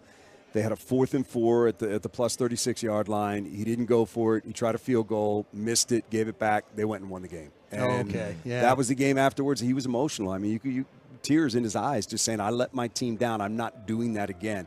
And I think now his attitude is, I've built this offense. I believe in this offense. If I have a chance to win a game and I can keep the ball in their hands, that's what I'm going to do. And I think we've seen kind of the genesis of that and how it's come together.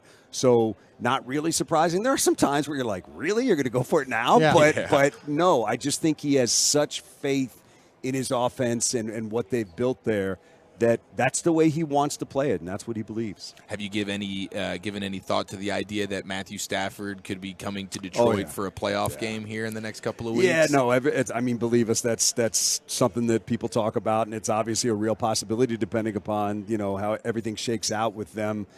Being somewhere 5 through 7, and the Lions being somewhere 1 through 3. So we'll have to wait and see. But yeah, I mean, it's a possibility, and there's the Stafford angle, then there's the Goff angle going back up against the Rams. Yeah. So, the team that kind of cast him aside. So that has been talked about a lot. I think you'd have a divide of people in Detroit that would say, okay, bring it. Let's do that. That's the final ghost that you have to kind of get. And then there's people that say, much like if you look at this game a little bit tonight, you say, man, he can spin it still, and you're looking at Puka Nacua, and you're looking at Cooper Kupp, and you're trying to cover them, and that's where the Lions struggle at times. So I don't know if that would necessarily be the best matchup, but look, it's supposed to be hard. Nothing's supposed to be easy this time of year. That's what's beautiful, and tonight's going to be a fun one, man. This is going to be a great matchup, and that would be a double revenge game. You're right, between Goff and Matthew Stafford, the rare double revenge playoff game. You could throw a dart and hit the story. Yes, dude. Because our GM and our assistant GM both came from there. So, I mean, there's ties everywhere when it would come to that match. Okay, so you've been in Dallas for the last 24 hours or so. What have you experienced some food? Trulux for dinner last night, which was fantastic. That's a Brad Sham staple. Oh, my gosh. It's a Brad Sham staple. We just powered it down. Our TJ Lang, who does our sidelines, just kept ordering more of the stone crabs. Oh no, the crab claws? whatever the raw fish is, the tuna or whatever. Oh it was. yeah. Oh my gosh! And he got me to eat it, which I'd never done before. I've never been a raw guy before, but I mean I love crab claws and I love all that stuff. So we were killing. And he got me eating that, and I'm like, let's go, keep it coming. And it was just, fantastic. Love it. You need to peek in the Brad Sham radio booth here at halftime, okay? Because there's going to be a sushi spread here. And as long as Broaddus doesn't eat it all, Dan Miller can get himself a couple of sushi rolls. How about that? Well, you guys always take good care of us here. It's a beautiful place, and like I said, we enjoy coming here. It's fun, and this will be a fun night. Yes, it's going to be special. Dan Miller, Lions play-by-play voice behind Enemy Lines. Appreciate the time, sir. Thanks, Thank guys. you so much. There he goes. Just getting started. I mean, it feels like we're just getting started. The storylines are ridiculous. Jimmy Johnson, Ring of Honor night, and it is a battle of two NFC playoff teams, Cowboys, Lions. Cowboys looking to make it 16 straight here at AT&T Stadium. Let's welcome in our quarterback, Babe Laufenberg, next right here on The Fan. Did you know that responding to one spam call can lead to more? Or that the IRS would never ask for your social security number on the phone? Beat scammers at their own game by subscribing to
Cowboys football and Jimmy Johnson quite well. Babe, welcome to the pregame party, sir. How are you? I'm doing great, thank you, and it is going to be fun at halftime.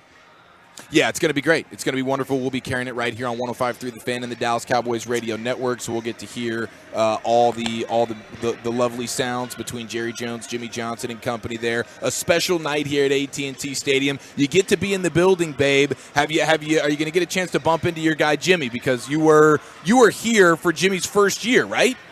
I was here for Jimmy. We came in together. That's the way I like to look at it. I don't think I came in to quite the fanfare that Jimmy did.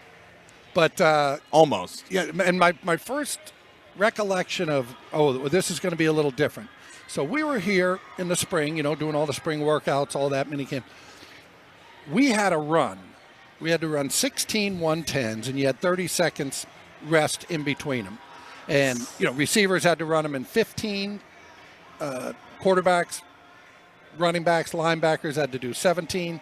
Offensive linemen, 19 seconds. So you had to complete the 110 in that time frame, and then you got 30 seconds rest, and you came back. You had to do 16 of them. Jimmy had been the nicest guy up until that day. Always smiling. He looked like a TV guy. He went off that day. That was the infamous asthma field. Yes. So I was timing them.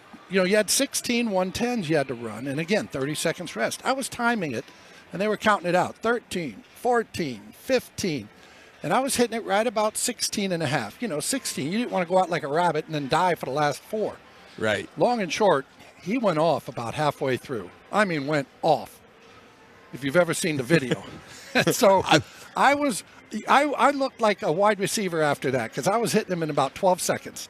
I guarantee it. There was no way I was going to feel that wrath, like hit the line at 17 and a half or whatever. No way I was going to feel that wrath. So all of a sudden it was like, oh, geez. And the legacy of Jimmy began. Was there ever a coach that you had a sort of healthy fear for more than Jimmy? I don't know that I necessarily feared them. And it's funny because Jimmy, I always say this, Jimmy was an easy guy to play for. From the standpoint, you knew exactly what was expected of you. Now, if you thought you had a better way to do it, if you weren't going to study and be ready to go the next day, if you were going to come late, if you were going to do any of those things, there was going to be nobody worse to deal with than Jimmy Johnson. But if you came in, you worked hard, you did what he told you, you studied, you did all those things. Now, ultimately, he may tell you you're not good enough, which he did 3 years into my Dallas career here. Mm-hmm. But you really weren't going to have a problem. And that's why I always laugh about people talk about players' coaches, right? To me, a player's coach is a guy that's going to make you better. That's a player's coach. I don't need guys to go drink beer with. We got plenty of those guys when you're 25 years old, 30 years old, right? I want a guy to make me better and tell me what you want from me, and I'll deliver that, right? So Jimmy was good from that standpoint. Babe, did he have a way of coaching to making his players uncomfortable? Was it, did you always kind of feel like that, like your job was in the practice field? You mentioned, he seemed like to me he was one of these guys that was really into, and I mean this in a positive way, playing mind games with you a little bit about, what you thought about yourself, what he thought of the coaches. You probably went back to your dorm room a couple of times and go, he absolutely hates me. Did you have those feelings? I mean, did he play those games with you guys? Yeah, I actually had a decent relationship with Jimmy. Have a better one after you finish playing, like most coaches you have your relationship with. But here was the thing about Jimmy. He was omnipresent. So you'd be at training camp, you'd be on 2 fields, you'd do something at the other end of the field. You thought Jimmy was, and he was a walk-around coach. He didn't coach a position. He saw everything. Particularly, just, walk, and all of a sudden he'd come down and he'd say, hey, that was a good throw on that corner route. Or, hey, you got to get that corner route up a little quicker. And I'm thinking, he was on the other field. How did he see that? So you always had the feeling, and I know that's why he did it, that he was always watching you, right? Right. So there was never a time in training camp, not practice, but where you thought, oh, I can, slough off a little bit here or whatever. He's on the other field. He won't see me. And I know he did that intentionally to let you know, even though I'm not there, I'm there. It's almost like a parent, right? Yes, absolutely. Babe Laufenberg with us here on the Fan. Well, from one coach to another, what do you make of this Dan Campbell fella? He's biting off kneecaps, and now he's winning divisions as the head coach of the Detroit Lions. What the heck? Yeah, I love Dan, and I think anybody that's ever met Dan loves Dan. I think the guys that play for him obviously love him. What I do think is funny, guys, is you hear a lot that they are taking on the personality of their coach, of their head coach, of Dan Campbell. That's what Detroit's doing. And I always say, yeah, that's great, but the Cowboys played Miami last week. Mike McDaniel wears pedal pushers. He went to Yale. He looks like the furthest thing from a head coach, right? So I don't think anybody says, they look at Mike McDaniel and say, well, that Dolphins team is taking on the personality of their head coach. But Dan Campbell was a tough player, tough guy, great teammate, and you can see those are, like most coaches, those are the kind of guys he wants on his team, and he's got a lot of them on his roster. Yeah, I kind of think when I see Mike McDaniel, I think of Tom Landry with the wardrobe on the sidelines, Yeah. Same kind of. Can you imagine Coach Landry with his pants pulled up? But back in the day in the Giants, when he was coaching with Vince Lombardi, they wore like football pants as coaches and stuff, right? I didn't know that. Yeah, they always wore it. It was funny. They like the white T-shirt and the coaching pants that were like football pants. So I was. That's great. Thigh pads in there. Probably wearing the jock strap and everything. No, not that. Tom Landry was wearing a cup when he was coaching for the Packers. Not that. Oh, that's great. All right, hey, babe. Okay, when you watch the Lions, the one thing we can all talk about running the football, which they do very, very well. Right. Man, I saw a ton of crossing routes from this offense. This team is going to challenge you with your eyes and your reaction playing these crossing routes today. Yeah, and Ben Johnson, their offensive coordinator, I don't know him, but everybody you talk to, this is like a rising star. He's the only guy on the offensive side of the ball not connected to Sean McVay or Kyle Shanahan, who people say, wow, this could be the next guy. But they give you, I watched a number of games on the All-22, and they give you different looks every week. I mean, I know all teams do that, but there's a lot of unscripted looks that the Cowboys will not have seen from Detroit that they're going to come at you with. They run the ball on third down, which a lot of teams don't do. They get into third downs, they'll run it. And I think that's a big part of that is because Dan Campbell is going to go for it on fourth down. So they know if it's 3rd and 5, okay, that's a passing down, but they know, hey, we run it, get 3, Dan's going to go for it on 4th and 2. So you have to be aware of that on third down. So, yeah, they do a really good job with the offense. You guys have talked about it. I mean, you've got tight ends, you got running backs, and these are plural. You got wide receivers. Matter of fact, they're the only team in the NFL that has 10 touchdowns from the tight end group, the wide receiver group, and the running back group. So they really spread it around. They hit you in a number of ways. Wow. Yeah, I mean, I was going to ask you who's the guy you try and take away, but it seems like if you take away one guy, they have multiple other answers that they can get to there between Laporta and St. Brown, Gibbs, Montgomery. I mean, it's pretty impressive. But what about Jared Goff? How much does he impress you, babe? I've liked him. He's a big-time talent. I mean, his arm, he can throw it. And I'll never forget, I went out, I was doing the Thursday game. Rams were playing the Vikings, and Vikings had a good defense at that time. Zimmer and the whole group. Goff threw 5 touchdown passes in that game. But he made about 6 or 7 throws where those wow throws where you just said, oh my. Whereas a quarterback, if he has a couple of those a game, you say, did you see those 2? He had like 6 or 7 of those where you just said, wow, that was different. And then he had another one. Well, that was different. And he's a talented guy. Well documented. Pressure him like all quarterbacks. I always get a little offended when they say, oh, well, if you just pressure him. Well, if you pressure any of these guys, they're going to struggle a little. But I think more so with Goff because obviously he's not a real mobile guy. So if you can get to his spot, it's going to be a little trouble. Babe, they're back at home, finally after a couple of weeks of, the offense struggled a lot against Buffalo. Last week, though, they started off well. In the middle of that game, kind of lost its way, found its way at the end. What are you expecting? Are you expecting, it's just get back right on the bike and it's a home game and everything is going to be fine? Or are we going to see what we've seen the last couple of weeks with maybe some struggles? It's amazing how well they have played at home. I mean, it's crazy, averaging 40 points over 7 games. It's just...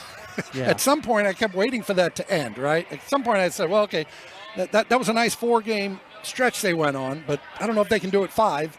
And now we're sitting here going into the 8th game saying, can they do it in the 8th? But they play with a ton of confidence here for good reason because they played so well.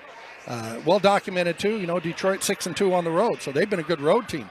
So I think it's going to be a heck of a matchup. I really do feel, though, about 2 to 3 series into this, we're going to know how this game plays out because Detroit is going to try to hammer the ball on the Cowboys the way Buffalo did. Yeah. And if the Cowboys can hold up in those first 2 or 3 series, they got the upper hand. If Detroit smashes them on those first 2 series, running the ball, it's going to be a long night for the Dallas defense because now you're going to have to allocate resources to stop the run, and they can hurt you in the passing game. Babe Laufenberg with us here on the Fan, getting you set for Cowboys Lions. Deuce Vaughn likely going to have a role in the offense tonight. What would you like to see? You want to see him throwing him the ball a little bit? What about pass protection? I know that's something with these linebackers blitzing and stuff that could get a little bit sketchy on you.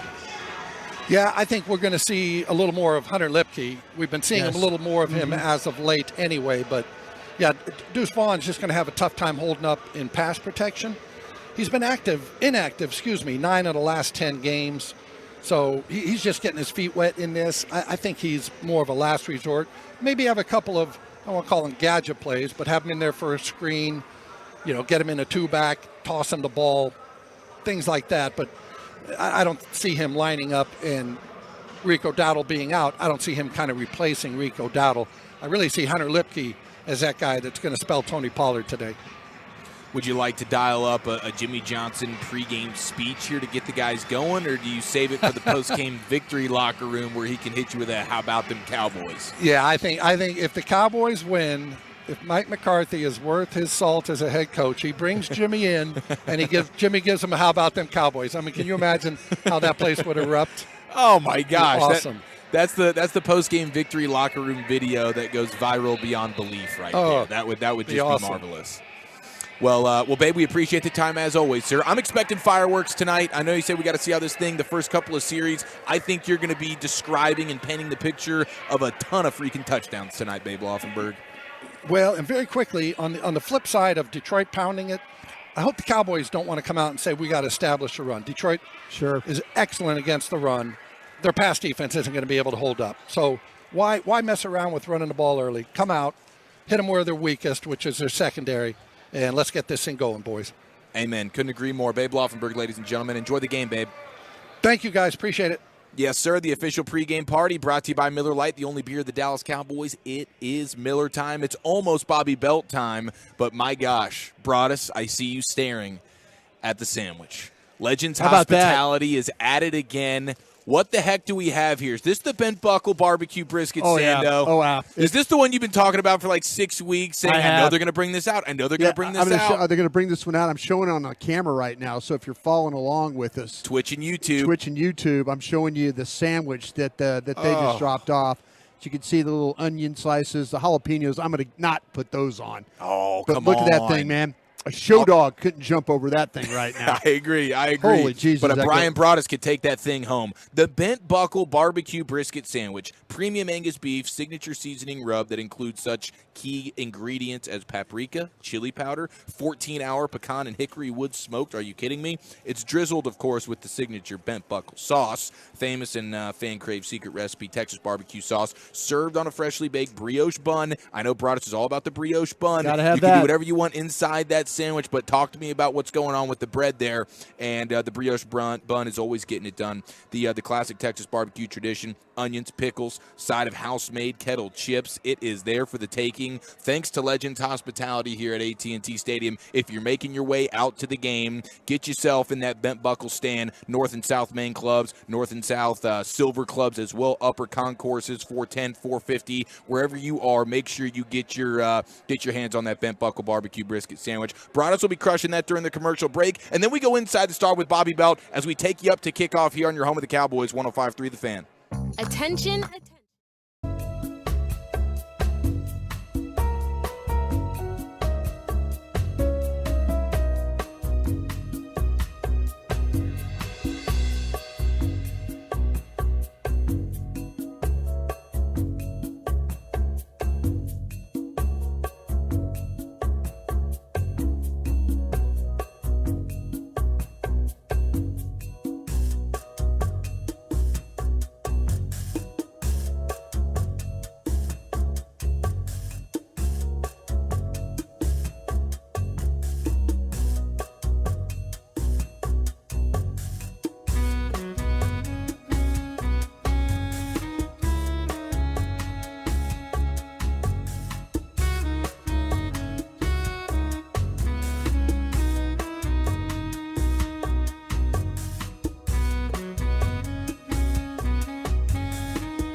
closer and closer to kickoff. Cowboys, Lions, AT&T Stadium. Let's go inside the Star and welcome in Bobby Belt. Bob, big game Bob. This is a big one.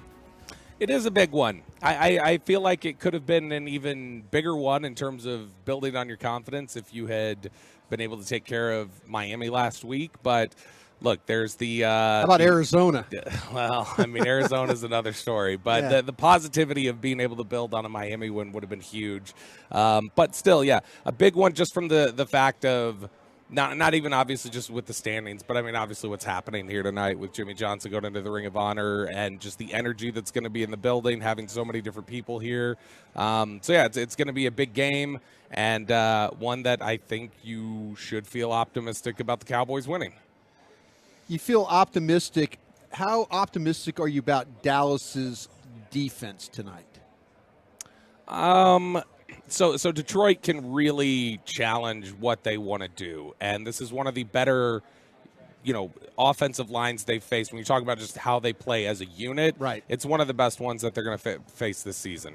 There's a lot of really talented players on that offensive line, so they can run block, they can get movement in the run game, they can pass protect really well. You've obviously got the weapons in Amon-Ra St. Brown. You've got Laporta. The running backs catch the ball well. They run the ball really well. So I mean, they're going to be challenged. They're going to be stressed. I look at this as being a game that's going to be similar to the one we saw against Seattle a few weeks back. Sure, like that 41-35. Like you're just kind of ping-ponging back and forth, and one of those games that people talk about, the cliche of like, well, whoever's got the ball last may win this one. That's the type of feel that this one has. And so yeah, I think Dallas's defense is in for a number of challenges. They have basically a single linebacker on their roster right now. Sure.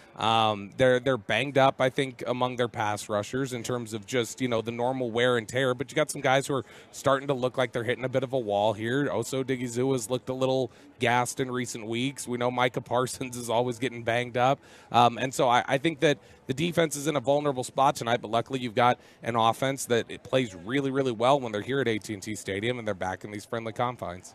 If you make them one-dimensional, being them having to throw the football, is that your best path to stopping them with pressure on Goff? Yeah, probably. And now look, that comes with the caveat, obviously, being able to pressure him. Because if you're unable to pressure him and he'll can stand back up, there, he'll just make it a back-and-forth ball game all day. And so, it feels like every week we're talking about this, and this is the line we're using every week, but it's being used so frequently because it's true, and that is you need to get out to an early lead. Like, get out to an early lead, put pressure on the Lions to have to turn this into a passing affair where they do have to drop back and you got to pin your ears back and rush.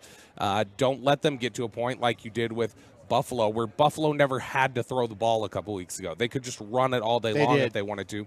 If Buffalo or if Detroit's able to establish something similar today, you're going to run into some trouble, I think. And so, yeah, get out to an early lead, force Goff to throw, and put some real pressure on him, and you've got a good shot. Do you worry about, though, Detroit and Ben Johnson saying, try and limit the number of possessions Dallas has in this game? We might think, Eric is thinking fireworks, track meet, but if Detroit can run the ball, sure, is their path to victory, though, shortening the game? Yeah, I mean, I don't know. I think that if they run the ball pretty effectively early, they can make things really difficult on Dallas. And so if they're able to run the ball and get out in front early and they want to shorten the game that way, sure. But I do think that, I mean, obviously they've got such a talented team when it comes to passing the ball in terms of their ability to pass protect, their ability to throw the ball, the playmakers that they have there, that, it'd be tough, I think, for Ben Johnson to completely want to neglect that. Or not neglect it, but like you say, just leave that out. We saw Buffalo do that, though, right? Buffalo did, but I don't think Buffalo intended to do that. I think Buffalo just realized really early on, like, oh my gosh, okay, we can take advantage of this. This is like, Swiss cheese basically running through. And so I do think that it's going to be important that you're on top of your undefeated. You need to be just as on top of it or this week as you were last week. What you did against Miami was impressive. The fact that you limited them to 91 yards, you didn't let them bully you the way that I think everybody anticipated they were going to. You need to have a similar performance in the run game tonight, and you need the offense to get off to a fast start. So yeah, if Ben Johnson wants to say, well, I'm going to be really committed to the run game, I'll commit to this stick in the mud, Bill Parcells Super Bowl 25 against the Bills. But that's Dan Campbell. I know if he wants to do that. That's his mentor. If they want to do that, and basically limit it to, like I say, Super Bowl 25, where the Bills hold the ball for 18 minutes and Bill Parcells just, runs it that way. If the Lions want to approach it that same sort of way tonight, then, yeah, you could probably have some success. But this is a team that not only scores a ton here at home, Dallas, they score fast. Right. I mean, they can score. They will put up a ton of points. And so one of the things that I think is interesting to look for tonight, and we've talked about this a lot, the middle eight. I know that's such a big, important thing love the that middle you've eight. talked about. I love the middle eight. Yeah, last 4 minutes of the first half, first 4 minutes of the second half. When the Cowboys win the middle eight tie, they win games. They're 8-0 this year. Right. When they lose it, they're 2-5. Right. And so, this is something where they've had a lot of success winning the middle eight out here or tying in the middle eight. And so they score fast. They score in bunches. If Ben Johnson wanted to try and limit it, that could be an effective opportunity. It just matters if they're able to do that effectively, to just control the clock like that. Give me a Cowboy position group that can't fail tonight. On defense. You're probably your edge rushers. I feel like your guys on the edges to me, because they're bringing the pressure and then just containing the edge in the running game, and you need those guys. Last week to me, it was the linebacker play. The linebacker play needed to be really strong against Miami. This week, to me, I think you're just going to need to have strong, disciplined play from your edge rushers and have them either, contain the edge in the running game, keep control of the edge, and then in terms of the passing game, if this does turn into something where Goff has to throw it a bunch, that you're winning quickly. And, like you pointed out, having success with some of the inside moves with Penei Sewell, taking advantage of some of the stuff with Taylor Decker, I think all that's really important. Man, that's huge, and that reflects some of the numbers that I came across when studying this one. Cowboys second worst in the NFL when it comes to off-tackle runs defensively. When you get outside, it's over 5 yards a pop versus this Cowboys defense. Yeah. And Jahmyr Gibbs leads all running backs in off-tackle yards per carry. Yeah. So you talking about the edge, and we always think about the pass rush, but for this Cowboys defense, it's about setting that edge in the run game for yards after contact with this group, too. Yeah, well. I mean, that's they're an issue. second in the NFL, you mentioned this week, behind only Miami. But that's a team last week. You did a good job against Miami. Yeah. You didn't let them, now obviously Mostert missed a lot of that game. But you did a good job of kind of keeping things under control there.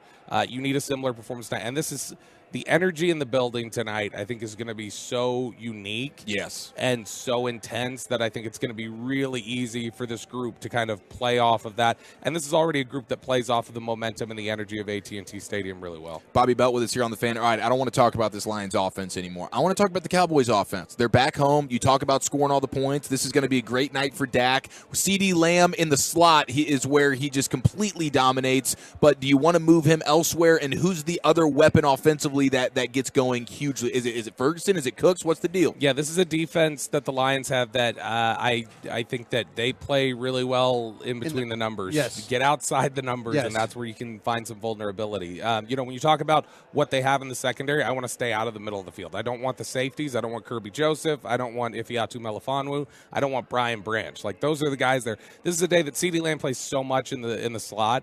And not that I don't think CeeDee Lamb is incapable of beating Brian Branch. He absolutely is. Right. But if you're talking about finding a favorable matchup, which you failed to do at times last week for CeeDee against Miami, then you need to put him outside more tonight, because that's where the favorability, the vulnerability exists more of. So I think in terms of CeeDee Lamb, get him outside a little bit more than you're probably accustomed to.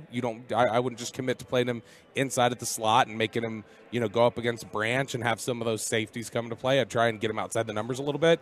And then additionally on offense, I think that this is something that, again, if we're talking about outside the numbers, then Brandon Cooks. Give me some Brandon Cooks involvement outside and push things down the field. Give me a plan to control Aiden Hutchinson in this game.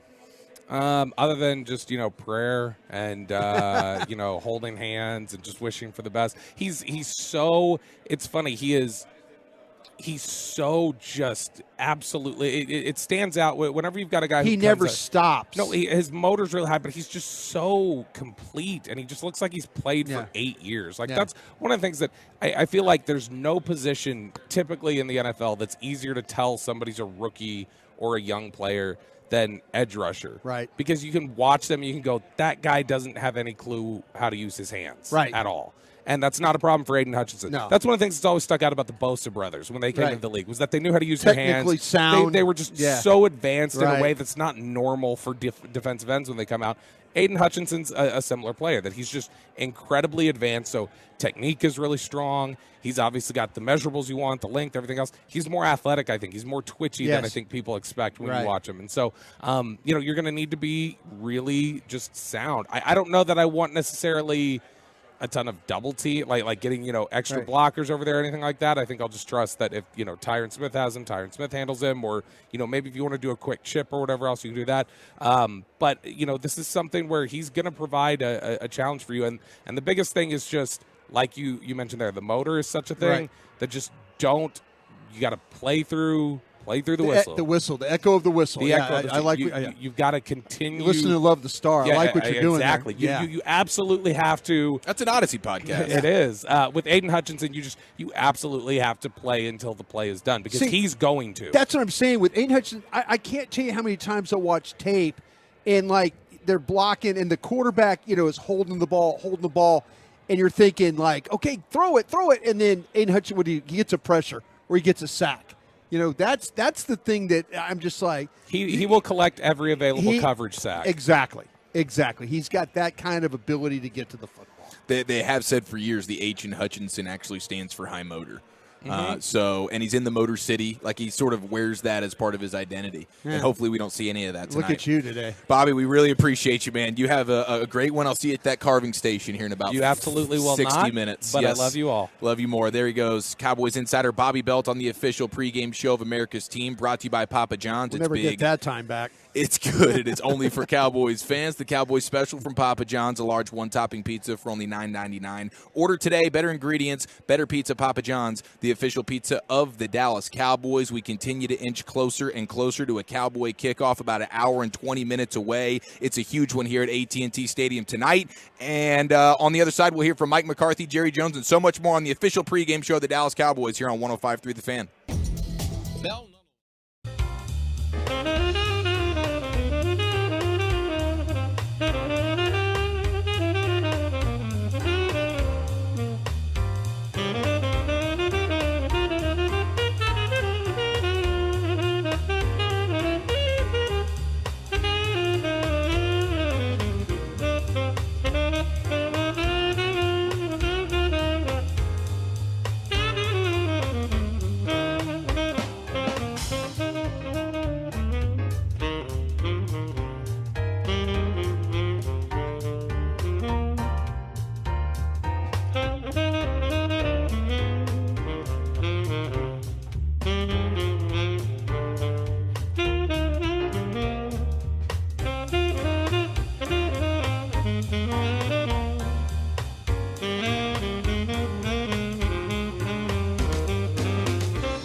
Gabe Laufenberg, Christy Scales, Eric Chiofalo, and Bryan Broaddus. Brought to you by AT&T, the official partner of the Dallas Cowboys. Miller Lite, the only beer of the Dallas Cowboys. It's Miller time. And by blockchain.com. Make your crypto play today. Also brought to you by Bill Nunnally, attorneys and counselors. Jack Link's Beef Jerky. Jack Link's, feed your wild side. Volleman's Dairy, the official milk of the Dallas Cowboys. Texaco. Texaco with Techron delivers unbeatable gas mileage. Texaco with Techron, driving performance. And by Papa John's, the official pizza of the Dallas Cowboys. Papa John's, better ingredients, better pizza. Now, here's Eric Chiofalo and Bryan Broaddus.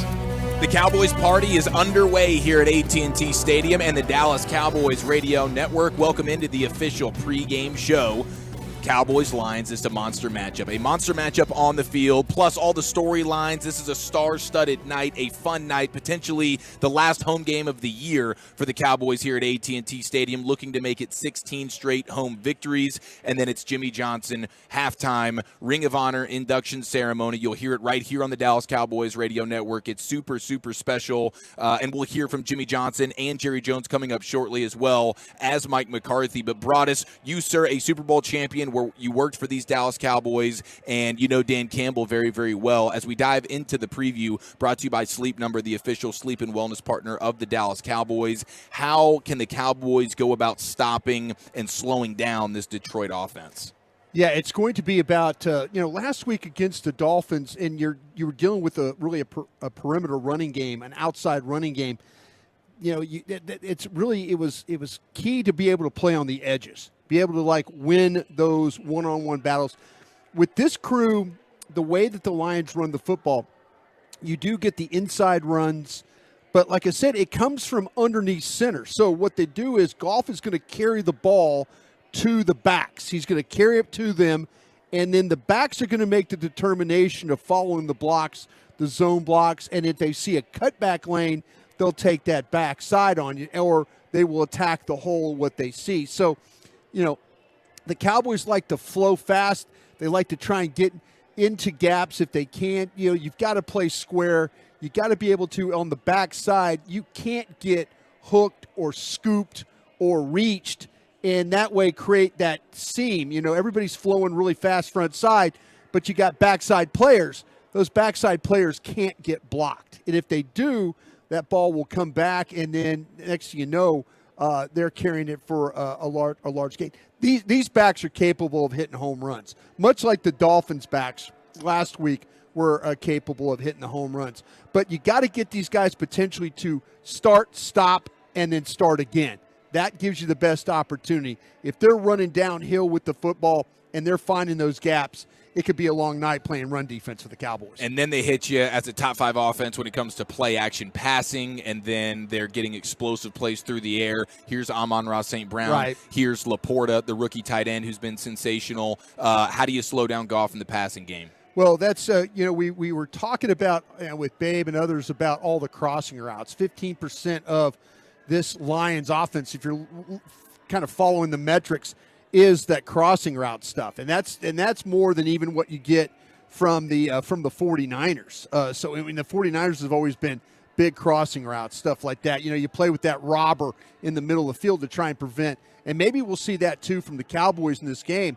Is that obviously you play too high look, but then you drive a safety to the middle, and now you've got level of pass rush, linebacker, robber in the middle of the field being a safety, and then Hooker as the deep help as well. So anything to discourage the Lions from getting into their crossing route game will be beneficial for the Cowboys. All right, let's look at the offense as we go inside the numbers, brought to you by Papa John's, the official pizza of the Dallas Cowboys. Better ingredients, better pizza. It is Papa John's. And the guy is CeeDee Lamb. He can make history tonight. Lamb is only 3 receptions shy of passing the playmaker, Michael Irvin, who will be in attendance tonight for the Jimmy Johnson Ring of Honor halftime show.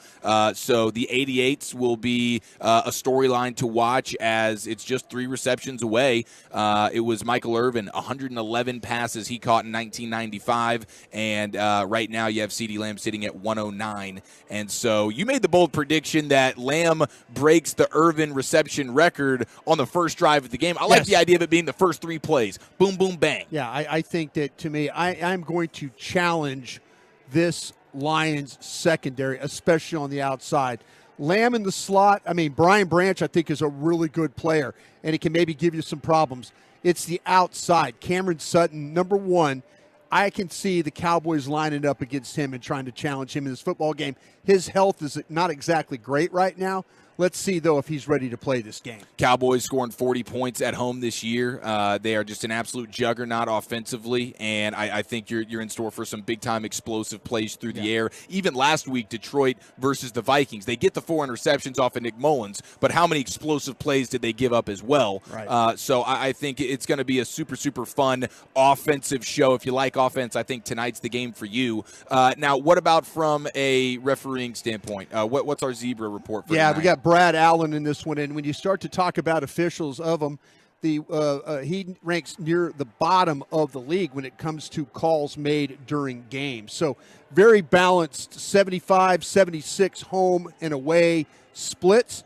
When you have an official that his number 1 flag is false start, that's pretty good. That tells me these officials are going to let you play a little bit, though. The false start stuff is really kind of a self-inflicted one. Officials, that's an easy call. But offensive holding would be their next most prevalent call. That one's gone with 28, 15 to the aways, 13 to the homes. Defensive pass interference would be next. That's 13 of those calls, 7 to the home, 6 to the aways. Keep an eye on delay of game. That would be the next. They've had 9 delay of game calls this year, 4 to the home team, 5 to the aways. And I also want to point out, though, a couple other things, too. When you get to roughing the passer was at 6, and we saw that kind of happen last week in this game. It wasn't as much as with Hockley. Allen's crew is not as much as Hockley's crew was last week. But also, though, too many men on the field is a big penalty, and that's a defensive thing. So if you're late getting substitutes, maybe the Dallas will go with a little hurry-up offense, maybe try and catch Detroit, knowing that this crew will call defense with too many men on the field, and intentional grounding is another one that this crew is really big on. Dak Prescott has not had an intentional grounding call against him this season. He's done a good job of getting rid of the football and getting it back to the line of scrimmage. So hopefully Brad Allen and his crew will let this game be decided by the players tonight. Yes, absolutely. I like the idea of the Cowboys offensively, integrating some of that tempo. I think they find success when they hit that tempo. Maybe you catch them slipping defensively. Boom, there's a free 5 yards. You love to see it. Okay, now when it comes to, or you mentioned your bold prediction, by the way, Lamb in the first drive is going to break the record. Right. My bold prediction for tonight, how about this? Micah gets a call. Micah gets a holding call tonight. National television, the stories are out there. Hey, let's put this thing to rest. Boom, let's see a little bit of laundry. It's going to be obvious. It's going to happen. Let's make the call. Brad Allen and company, let's do it right. Now, offensively, no Rico Dowdle tonight. So heavier dose of Pollard, of course. Heavier dose maybe of Hunter Lipke. But the young man, Deuce Vaughn. Yeah, Deuce Vaughn. And as much as the Lions like to blitz, their linebackers and their safeties in this game, it's going to be about blitz pickup as well.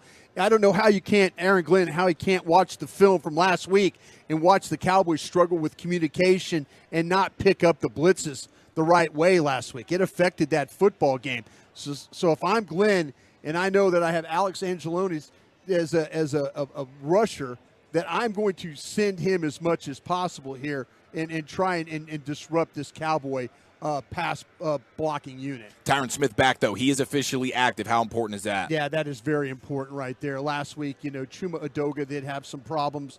I felt like it was more mental problems with the pickups and assignments than it was physical. All right, let's get you to kick off as quickly as possible here on the official pregame show of America's team, live in the Brad Sham radio booth of AT&T Stadium. Cowboys looking to make it 16 straight home victories versus these Lions. This is a playoff matchup, ladies and gentlemen. It's going to be a ton of fun. Let's get you the coach's corner with head coach Mike McCarthy, and we'll hear from Jimmy Johnson and Jerry Jones all coming up next. You're listening to the Dallas Cowboys Radio Network. Go behind the scenes at the home of the Dallas Cowboys with AT&T Stadium Tours presented by SeatGeek.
Jimmy Johnson in the Ring of Honor. Cowboys going toe-to-toe with one of the best in the conference. These Detroit Lions, Dan Campbell coming back to AT&T Stadium. Pretty special stuff. And we're under 60 minutes to kick off now, which means it's time for tonight's Coach's Corner. Here is Christy Scales, Cowboys sideline reporter, standing by with Cowboys head coach Mike McCarthy.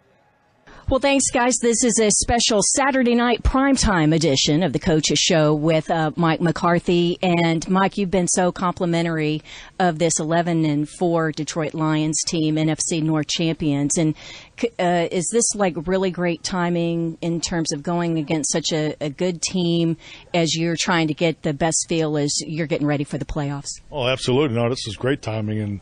And, we talked about this after the mini-bye that these next great games I felt perfect, to get us ready for playoff football. So this is going to be a playoff caliber football game tonight. So we're excited about competing against these guys. And if teams take on the image of their head coaches, what is this Detroit team under Dan Campbell? I think like anything, you come in and what is this, Dan's third year? Or I think, just like anything, you get the culture set the way you want it. And, you have things that you believe in, and you can see it last year. We competed against these guys last year in October. And, obviously I thought they played well that day. I think it definitely take on the characteristics of how he wants to play. And I think yearly in his third year, they're definitely a lot more comfortable playing the way they want to play. And Ben Johnson, their offensive coordinator, really has so many weapons. Seems like there are a lot of parallels with the Cowboys, like Amon-Ra St. Brown's numbers, very similar to CD, really a fine tight end. But in terms of their 1-2 punch at running back with Montgomery and Gibbs, is this the best test for your run defense? I know Philadelphia is a great test, but a little bit different the way that they use their quarterback. So how do you see this? I think this is a huge test for our run defense, and in my opinion, it starts up front with that offensive line. This is a very good offensive line, and they've played some football together, so they definitely have that continuity and physicality. They have the 1-2 punch in the backs, as you've already stated, and obviously their numbers speak for themselves, but they're definitely committed to the run game, which I think really gives you the opportunity for their playmakers, and they got playmakers to get in one-on-one situations. So, and Jared Goff's playing very well. Has excellent numbers too. So this is a big challenge for our defense. Sam Laporta taken in the second round earlier than Schoonmaker. Of course, they had a higher pick in the second round, but I know that you guys looked at him and that Linda had worked him out. What were your thoughts on Laporta coming out in this really fine rookie tight end draft class, and how's he playing? Yeah, I think he's playing great. Obviously his touchdown production is off the charts for a rookie, but the thing that we really liked about Sam was his, he was a complete tight end. You can see that. As far as the run blocking, you had the ability to also be playing some pass protection situations, some two-back if needed. But the thing that on a limited basis, because they didn't throw the ball a whole lot, but you can really see the yards after the catch. So that was our evaluation. I just thought he was a very well-rounded, Iowa tight end, and he's held up to the tradition that they have, and he's off to a great rookie year. I want to ask about another member of the Lions coaching staff, because Dan Campbell is not the only former Cowboy who coaches the Lions, and that's Aaron Glenn, their defensive coordinator, and of course he played cornerback here for the Cowboys. How do you describe to Cowboy fans his style and play calling? I would say that his play style, his play style definitely mirrors the way he calls the game. He's an aggressive play caller. You can see the multiplicity in the number of coverages that they utilize. Tries to be aggressive, but I think he probably coaches a lot like he played.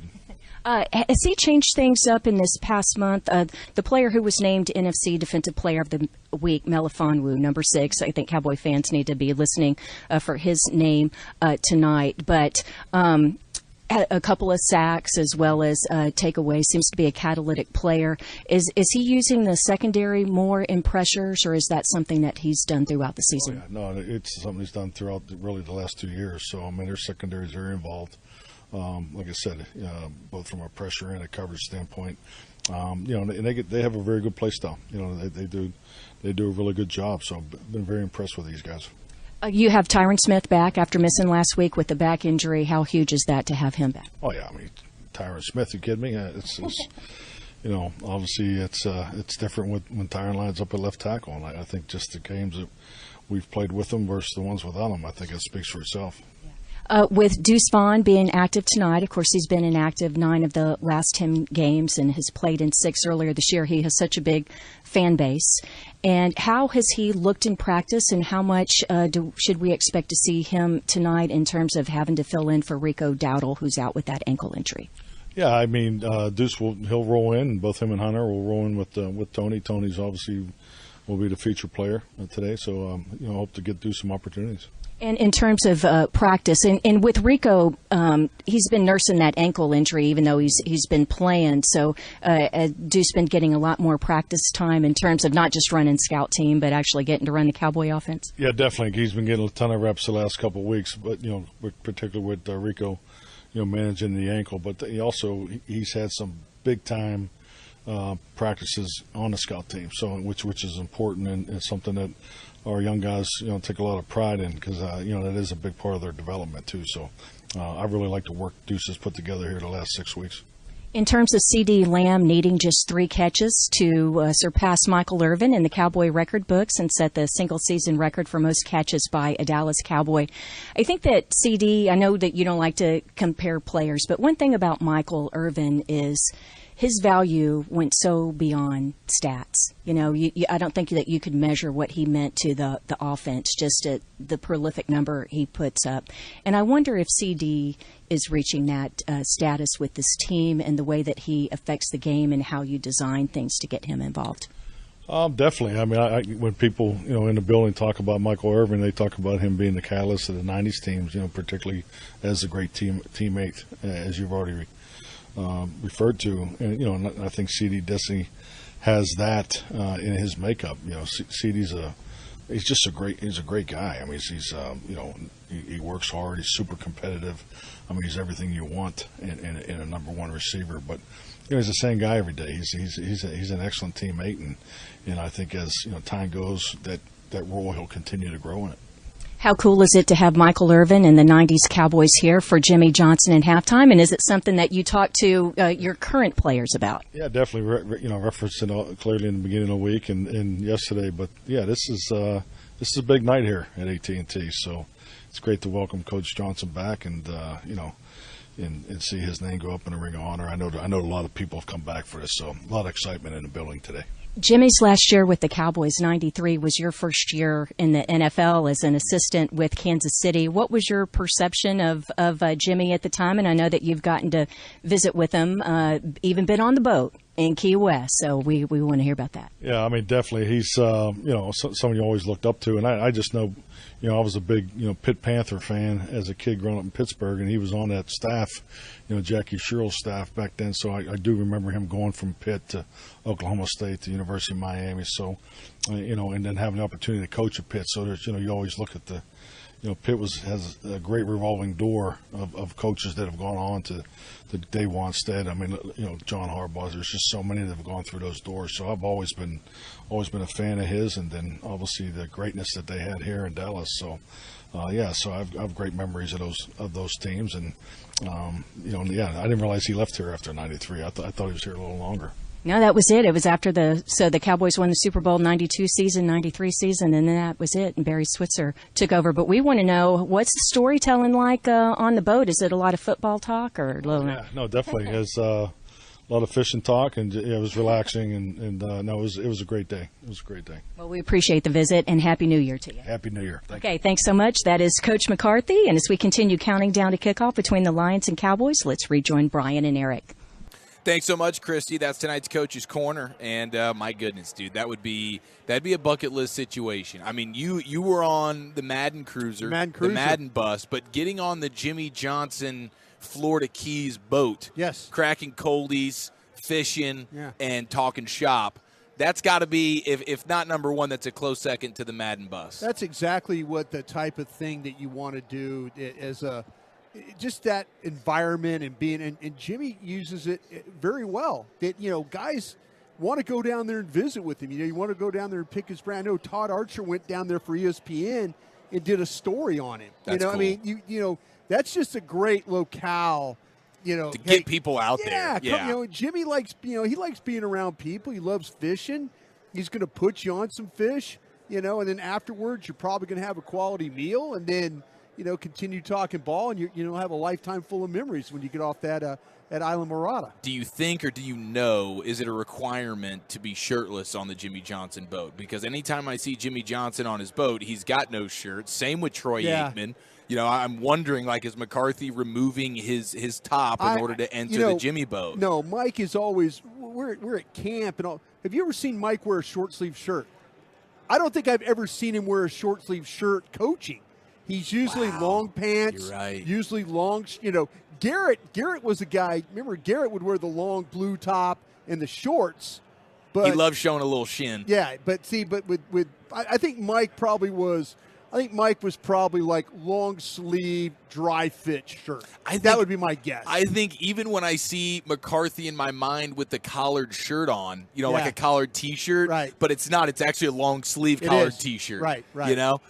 So okay, well that's pretty cool. But you've done the Madden bus. That's a no-brainer situation. Right. But getting out to the Keys on the Jimmy Johnson boat would be. I mean, that would be a no-brainer. Yes, that's a legendary. Because you're likely with several other, big time. You should have gone out there with Archer, man. You should have said, Archer, I'm tagging along on this, dude. Archer did a fine story. It was really a good story about Coach Johnson. It really was. Well, tonight is going to be extremely special at AT&T Stadium. If you're making your way out here, make sure you get the delicious brisket sandwich from Legends Hospitality, and make sure you enjoy all the festivities. The Cowboys, I'm watching Dak out there on the turf right now, wearing the Cowboy blues, wearing the blue jerseys, but it's the white rally towels for Cowboys fans here at AT&T Stadium tonight, looking to make it 16 straight home victories. It's a tall task. Let's get to know the enemy with these Detroit Lions, what they got cooking, and let's go into the owner's box. I believe we'll hear from Jimmy Johnson in the owner's box, all coming up next as we take you up to kickoff.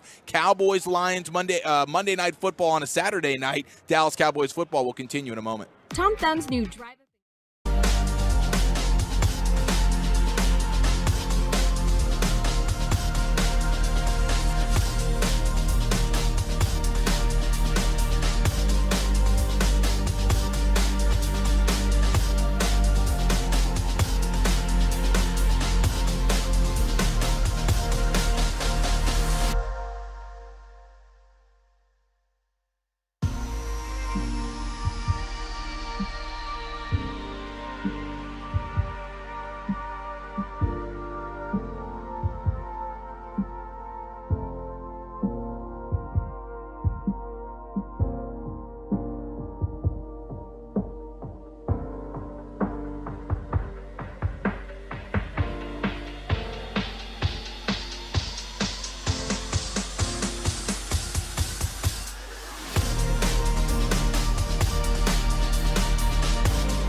Bryan Broaddus.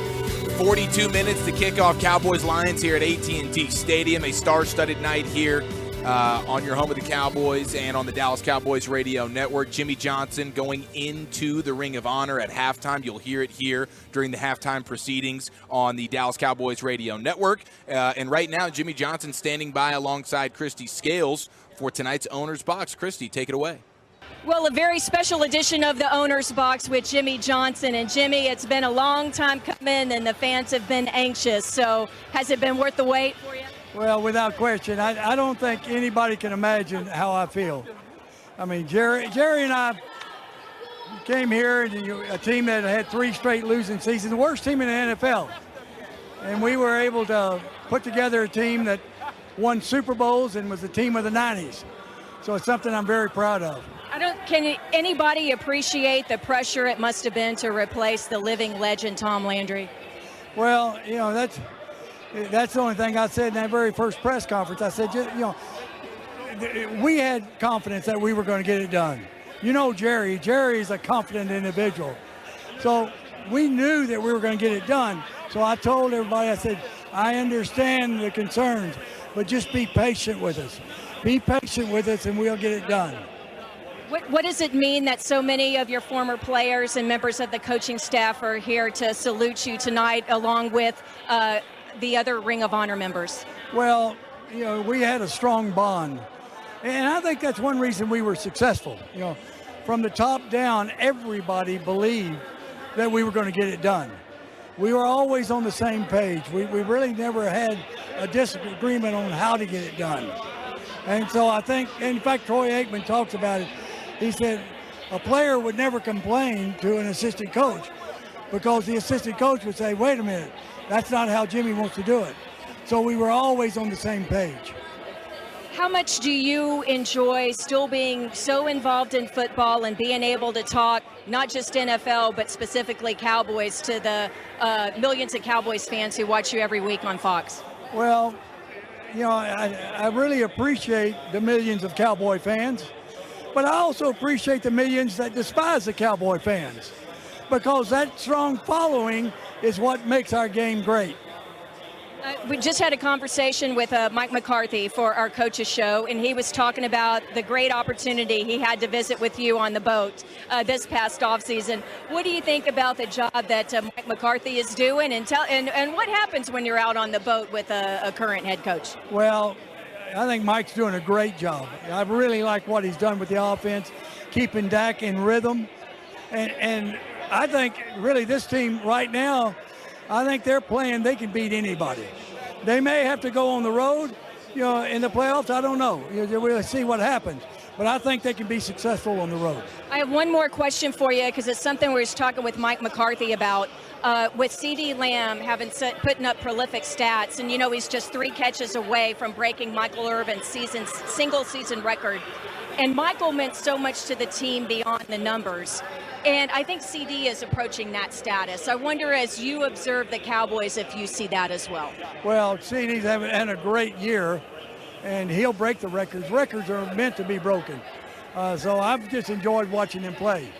Thank you so much for taking time on your special night, and we're really excited about halftime. Thank you. Thank you. That's Jimmy Johnson as we continue counting down to kickoff here between the Lions and the Cowboys. Hope you enjoyed this special edition of the Owner's Box. We'll turn things back over to Eric and Brian. Thank you, Christy. Tonight's Owner's Box is brought to you by Papa John's. Better ingredients, better pizza. It is Papa John's. Yeah, that was a ton of fun hearing from Jimmy. We'll hear a lot more from him over the course of the evening here. But I do wonder, I mean, did this all just fall into place here when DeMarcus Ware gets inducted into the Hall of Fame, the NFL Hall of Fame, and then Jerry immediately turns around earlier this season and puts him in the Cowboys Ring of Honor? But he kept getting questions about Jimmy when it's supposed to be about DeMarcus. I think that was when Jerry decided, you know what, now's the time, because when it's about somebody else, it's supposed to be about DeMarcus Ware, and everybody's making it about Jimmy. We're going to get a documentary at the end of the year about Jerry Jones. Remember, they're following him around for this documentary. Oh, the Netflix. We see him in the bowels of AT&T Stadium almost every time we walk in the building. Absolutely. I think this was I think that Jerry looked at this opportunity with what's going on with that Netflix documentary. And he wants to make good by this. He really, really does. But I think that with this documentary, he wants that chapter to be told and then closed on this documentary. And I think that's why he made the decision he did. Well, that'll be must watch. Jerry's, he's quite the businessman, as we know. So he set it up beautifully. Yeah, you will see the meetings that led up to this and the talks that led up to this and the phone calls and everything about it, though. This is going to be a must watch Netflix series when it's all said and done. I am personally just excited not to have any more segments that relate to when will Jimmy get in. We can finally close the book on that. No more just peppering Jerry with questions at training camp. Will this be the year? Will this be the year that Jimmy gets in? It's happening tonight, and it's happening right here on the Dallas Cowboys Radio Network. But we got a big game as well. Super, super fun festivities in regards to Jimmy Johnson. It's going to be next level awesome, but I think this game is also going to be next level awesome. I'm expecting a fireworks show, barn burner, high scoring affair. I got multiple reasons why, and as we get to know the enemy, brought to you by Arrow Exterminators, the official pest control provider of the Dallas Cowboys, let me give you a couple of these nuggets here. Lions pass defense, bottom 10 in the league. They allow 235 passing yards per game. Okay, very good. But how about this? Only 7 teams have allowed more passing touchdowns than Detroit has this year. They've given up 24 of those. I think especially with the offense not being, the clicking on all cylinders version of itself over the last 2 weeks, a game where CeeDee Lamb starts out so hot last week and then disappears. Right. There's no good reason for it. I think this is going to be a huge night for the Cowboys offense, getting back home, getting Tyron Smith back, making CeeDee Lamb a focal point, and this defense is the type of defense that the Cowboys can light up the scoreboard against. Yeah, it's going to be important, though, because I don't think that Aaron Glenn's going to sit there and let Dak Prescott pick him apart. They've got they're going to bring some heat. They're going to bring some heat, or they're going to try and bring some heat. And, they're going to try and find a way to run some combinations with their line and then also with their linebackers and then also their safeties. If I'm Aaron Glenn, I would rather have the quick death than the slow death. So, to me, I just feel like, though, the Cowboys had better be ready for some blitz pickup in this game, and they better be on communication, like we talk about, the same page when it comes to these pass rush. You can't let free rushers hit Dak Prescott and create turnovers in this game. Okay, so CeeDee Lamb has this year been the most versatile version of himself. Yeah. We know him to be extremely dominant in the slot, but he's had some hugely dominating games and moments on the boundary as a wide receiver, outside wide receiver, playing that X spot. Right. With the way Detroit has their safeties and the spine of their defense, their nickel corner, Brian Branch, the rookie out of Alabama, is playing lights out football. Is this a put CeeDee Lamb on the outside sort of game and let him cook? I think every time that you can move him and let him work against Sutton, who I think is the weakest link in their secondary. When he tends, when you watch him cover, he will lose track of his man. And so, if it means start Lamb on the left side, motion him across, yes, and then on two, widen and then on two. I think Branch is a hell of a football player in the slot, and their safeties, I think, are playing really, really well. Dan Miller, the play-by-play voice of the Lions, was with us earlier. He was kind of talking about the safeties and how they've kind of, it's gotten better for them. I mean, really didn't plan to do it this way, but here they are. They're trying to kind of figure out some things along the way. But Sutton, to me, is the guy that you need to find Lamb on as much as possible. Okay, which playmaker plays second fiddle to Lamb in this game? If you assume Lamb's going to get he's a super beast. Is this a Ferguson game? Is this a Brandon Cooks game? I think it's got to be Cooks, because to me, you're looking at a situation where, I feel like that they're going to try and take Ferguson out of the game with these safeties, and they could also treat Ferguson, like a wide receiver on certain formations and things. Throw like Branch on him or throw something. Branch on him a little bit too. I would worry about Lamb if I were the Lions, but then the second most concern to me would be Ferguson, and I think they're going to treat him like a wide receiver some. 2/3 of the Lions games this year have hit the over. They find ways to get in the end zone, and when at AT&T Stadium, especially this Cowboys offense finds, and defense really, just the entire team, they're a magnet for the end zone when they're here, averaging 40 points a game on the season. I think this is going to be a ton of fun. If you like offense, I think this is the game for you, and it's a star-studded night here. Jimmy Johnson will hear the halftime show and the Ring of Honor induction right here on the Dallas Cowboys Radio Network. Troy Aikman in attendance and on the call for ESPN. Monday Night Football on a Saturday night. It doesn't get any better. Cowboys Lions, we take you up to kickoff with Brad Sham and Christy Scales. Coming up next, you're listening to the Dallas Cowboys Radio Network.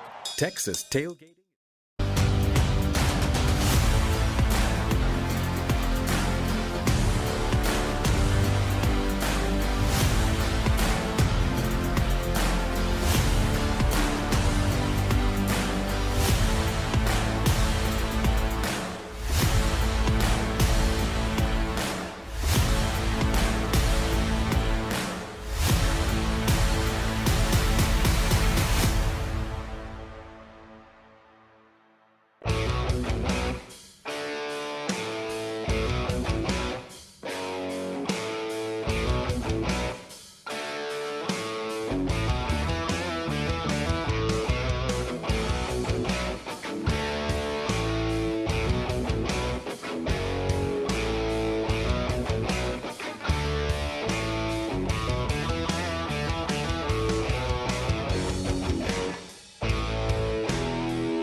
Casino and Resort, the casino of the Dallas Cowboys. Honored to be in your presence as always, Brad Sham. I don't want to be too bold about tonight, but I got a feeling you're going to be calling some touchdowns this evening. Well, yeah, I think there will be more points scored than there were on this field last night, for sure. Yeah, I think this is I'll be surprised. I heard you say a little bit ago, Eric, that you kind of expected a shootout. And I'll be surprised if it's not like that. I think they're both really talented offensive teams. When you look at with the Lions and you watch them, to me it really is about how well their quarterbacks played. A lot of people gave up on Jared Goff, and they said, he's washed. McVay gave up on him, and all of a sudden, look what after a couple of years though, quality play caller and Ben Johnson though he's playing very well for them right now. He is, and one of the things that will be interesting to me is if you're playing Dallas and you want to beat them. What do you think is the best way to do it? It's get under center, turn around, and hand the ball to quality backs. They've got two of them. Outstanding backs. They've got two of them. Yeah. And they could – this is the game within the game that's so fascinating to me because they could approach this the way Buffalo did. I agree with you. And they could pound it and pound them into submission. Right. If you do that, you then eliminate your tight end and – St. Brown and all of these outstanding wide receivers you have. And so I don't think you want to do that either. And that puts the onus on the Cowboy offense. They must score to make Detroit not play like Buffalo did. That was everybody said, well, in the Buffalo game, the Miami game, they went dead for the two quarters, but the culprit was the defense for letting them score at the end. No, the culprit was the offense for going completely dead for 2.5 quarters. So they can't have that tonight. And if they don't want to have to see Detroit try to play like Buffalo did, then their offense better play tonight. Yeah, I think if the Cowboys get the opportunity, you got to take the ball first and go get on that board. Yeah, well, that's fine. I always like getting the ball in the third quarter, but you make a great point. It makes sense. I couldn't really argue with it. Okay, so tonight's going to be special. Of course, you get Jimmy Johnson at halftime going into the Ring of Honor. After Jimmy, and tonight's about Jimmy for sure, who's the next name you'd like to see get thrown up there? Cornell Green. He's way overdue. Cornell Green. And I'm aware of the fact that most of the people listening to me, and 2 or 3 of them looking at me right now, don't know beans about Cornell Green. Oh, hey, I know about Cornell Green. I know you do. Yeah. So Cornell Green didn't play college football. No. He was one of those Gilbrandt specials. Wow. And he made all-pro at corner and safety. Yeah. Bob Lilly tells a story that when Cornell Green came in as a rookie, he literally did not know how to put his hip pads on. He didn't know where they went. Right. He made all-pro multiple times at corner and safety. Talk to Lilly, talk to Leroy Jordan, talk to the guys who played on those teams. They will tell you Cornell Green was probably their best defensive player. Big man, too. When you stand next to him, he is a towering over you type of a guy. He's a Dan Quinn corner. Oh, no, he is big. Yeah, he is big and physical. And physical. And very physical. And so he, to me, is a guy who, I hate the word should, but Cornell Green deserved to have been in this Ring of Honor years and years ago, and he probably never will be because the Jones family doesn't know any more about him than you do. Yeah. And that's a shame. And then you've got, now this is just my opinion, you've got Ed Jones. Yeah. And you got Harvey Martin. That's the one I want. And you got Everson. Well, I think Ed Jones was a better player than Harvey. But Harvey was spectacular. Right. And you've got Everson Walls, and I would say Charlie Waters. Right. Now, when you get past that group, and Jason Witten's got to go in. Right. For sure. But Cornell Green is just so badly overlooked. I'm thrilled Jimmy's going in. That's great. Are we done talking about that now? Yeah. And can we finally start paying some attention to some of these guys who, as much as the names that are already up there, as much as the Perkins and the Merediths, they helped build this foundation. This team was really good before 1989. Yeah. It was for about 20 years. Yeah. It was really good. And seriously. And it's starting to get forgotten. Exactly. And that bothers me. Yeah. Well, thanks to you, gentlemen, it won't be forgotten. That was educational for me. Brad Sham, you're a beast. Enjoy the game tonight. There he goes, voice of the Cowboys, as we broadcast live from the Brad Sham radio booth. Let's go down to the turf at AT&T Stadium here just momentarily. But first, we pause 10 seconds to allow stations to identify themselves along the Dallas Cowboys radio network.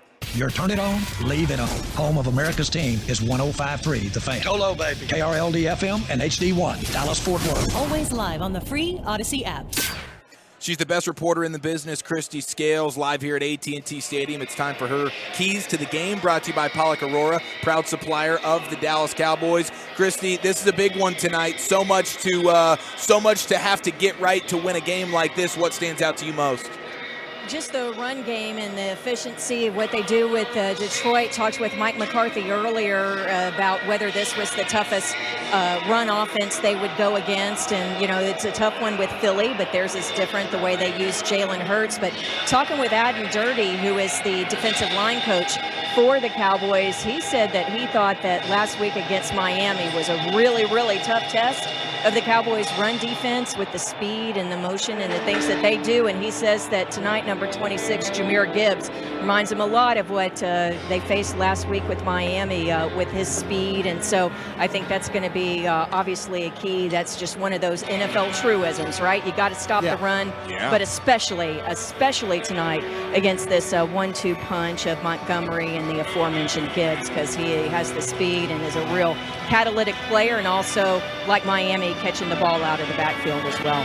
And Christy, is there anything from what you picked up on the field, special teams-wise, that you could talk about? Anything that you saw in warm-ups that you might want to address? Yeah, well, just a reminder that last year against the Lions, that Cavante Turpin had the 52-yard punt return last year. They made a couple of mistakes last week. The Lions did, in terms of the missed PAT and everything and some assignments, and so that's an opportunity possibly if they make those similar mistakes. John Fossil and the Cowboys special teams are dialed in to know exactly how to exploit it if they make those same mistakes again.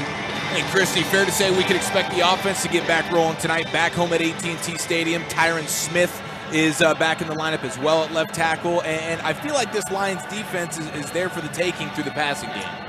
Yeah, they give up some big plays in the passing game, and they're in the bottom quarter in terms of sacks, but top 5 in terms of pressures and quarterback hits. So having Tyron Smith back is such a key thing for the Cowboys tonight that Coach McCarthy was talking about earlier. But remember last week, a couple of those mistakes where Chubb came free and got to Dak and really set the Cowboy offense back. A lot of that was communication errors between lack of communication between Tyler Smith and Tyron Smith. That was with Edoga and Tyler Smith last week. So having Tyron back should help that communication on the left side of the offensive line. Christy, you're the best. Appreciate the time as always. Enjoy the game. Thank you, Eric. Thank you, Brian. There she goes, Christy Scales with her keys to the game. And now the pressure's on us, Broaddus. The pressure's on us to pick this game and pick it right. This is a huge one. I'm excited about it. You know I love my offense. I think we're going to be getting a ton of offense in this one tonight. There's so many things about the Lions that scare you a little bit when you consider their offense. And Christy was just talking about the ability to contain their rushing attack. Such a dominant offensive line. A really multi-dimensional scheme as well with their play caller, Ben Johnson, always throwing change-ups and curveballs at you. And then you have the two-headed horse of Gibbs and Montgomery. The Cowboys are the second worst in the NFL when it comes to stopping the off-tackle runs, the outside runs. They give up over 5 yards per carry. And Jahmyr Gibbs, the rookie first-rounder out of Alabama, leads all running backs in off-tackle yards per carry. That's something that scares you. Their ability to just live on play action. They're top 5 in the NFL with that. And Jared Goff with those deep in-crossing routes is something that can scare you with the way the Cowboys safeties and linebackers have been playing. But I fully buy into this Cowboy offense, especially when at home. I buy into Brandon Aubrey and his ability to knock home something special at the end of this game. And I just need this Cowboys defense to come up with a drive here, a drive there, a play here, a play there. I think they have the ability to do it. There's something about being at home. There's no way they're going 3 games in a row without a takeaway. Give me Cowboys 41, Lions 38. I tell you what, man, that was a mouthful. You covered all the ground there, and good for you. Yes, Dallas is going to win this one 30-24. Okay, very good. 30-24, says Bryan Broaddus, the Super Bowl champion. This has been the official pregame show of America's team. This is a special night at AT&T Stadium. Brad and Babe and Christy will have you the rest of the way. Of course, we'll have the Jimmy Johnson halftime festivities right here on the Dallas Cowboys radio network, so keep it locked. Kickoff is around the corner. Dallas Cowboys football will continue in a moment. You can trust your car to the place with the star. With tech running your engine, enjoy your hobbies near and far. Fill your car with all your friends and love the time you spend. So trust your car to the Texaco Star. When you fill up with Texaco with Techron, you get unbeatable mileage to help fuel what you love to do. Download the Texaco app to find a station near you. We've all got a wild side. Feed it with Jack Links. Now feed it with more Jack Links.